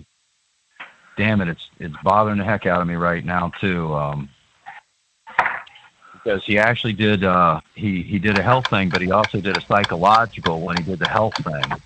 And, okay, we got it. Anyhow, let's call it an evening. We'll like to thank everybody for joining us. You got any closure you want to say? No, brother. I'm just happy everybody's been on, and welcome to all the newcomers. Hope you'll come. Jump on that line, man. Come in, call in, give us what your ideas are, what your thought processes are to help us out. What do you got going on? What are your thought processes? We the more information we get together, the better off we're going to be when we battle these issues. And the more the merrier, I guess, is the easiest way to say it. The other one is, the more we have on board with this, we can come together and Ed and I will, hash out something and put it out there for review. And if you want to put your 2 cents in, that's the other one. Like I said, you probably want to put we know that the $5, the $1, the 3 cent, and the 2 cent are all backed by gold through the Postal Service, and you want that on your documentation. Also, you want to have it done under admiralty setup, and we're gonna get that together and get that out to everybody. What is his name? Mark Christopher over in England. He's done a lot of stuff from the David Wynn Miller and Elliot J. Gould. And figured out how to do a lot of the documentation under Admiralty Maritime. Another good man out there trying to help, and he's crossed the big pond. I will give Baron David Ward his dues here. We were on a talk show with him where he got a little bit upset, but we could understand his being upset. Once you learn this, it does have a devastational effect on you. And you got to remember, too, what region you're talking about with it. Because England does not incorporate the United States because, we're still not part of the Queen of England, and I even have her stamp of approval of 1993 when I filed and paid a substantial amount of money to have it published in the newspaper through the House and Senate and to prove that we were under the English rules, and it was proven we are not. Well, and then if you want to look at the history, look at 1666 when the Cestui Que Vie Trust was created, because what happened in England... Let's get into more of this next time. Let's call it an evening show, because we can go on for another hour, but I don't think that's going to be feasible. So let's just say thanks, everybody, for joining us. We appreciate you joining us and your time. Look at the information that is provided. You want the stuff on the wall, on how you don't have to do health insurance and wear a mask and all this stuff, the law, not a statute, administrative rule. And don't forget, President Trump fired Fedusci, or whatever the hell his name is, and his wife. And so when these people have been fired, why are you listening to them? So with that, may the Creator bless you. May the Mother take care of you. Father, bring us food and substance. And with that, bless you all. And good night. Yeah, and if y'all stay after the show, we can have cool down talks. But okay, guys, sorry I had to cut it short, but 2.5 hours. Come on, the average. Is it that much already? I didn't know, and I'm not in front of a clock. Yeah. The average attention span of a regular viewer is less than a goldfish. Basically, that's why I was trying to get the show to go quickly, Welcome to Disclaimers by Ed Johnson. Thank you for listening to the show. And then they would have actually gotten something. You guys keep rambling on about the good old days back whenever your grandpappy had you on that rocking chair and he was showing you how to whittle a wheel. Come on, guys. get the facts, get this stuff out there. I know I'm being sitting on a rocking chair is fact. That's part of the historical stuff that made it happen. Yeah. How is that going to help us being free? It's not. It helps you to comprehend where we came from. We know you came from a seed and an egg. That's all we need to know, okay? Now, is that rocking chair on the front porch or the back porch? Well, at least What? you didn't get spit on the wall. As far as I'm concerned, it's up there on the roof, just like that old granny from Beverly Hillbillies. Anyways, with that, guys, thank you for listening. It's Saturday, September 19th, 2020. I got brats in the background. I could only pay attention to maybe a tenth of this show because I got loudness. And, yeah, so y'all have fun.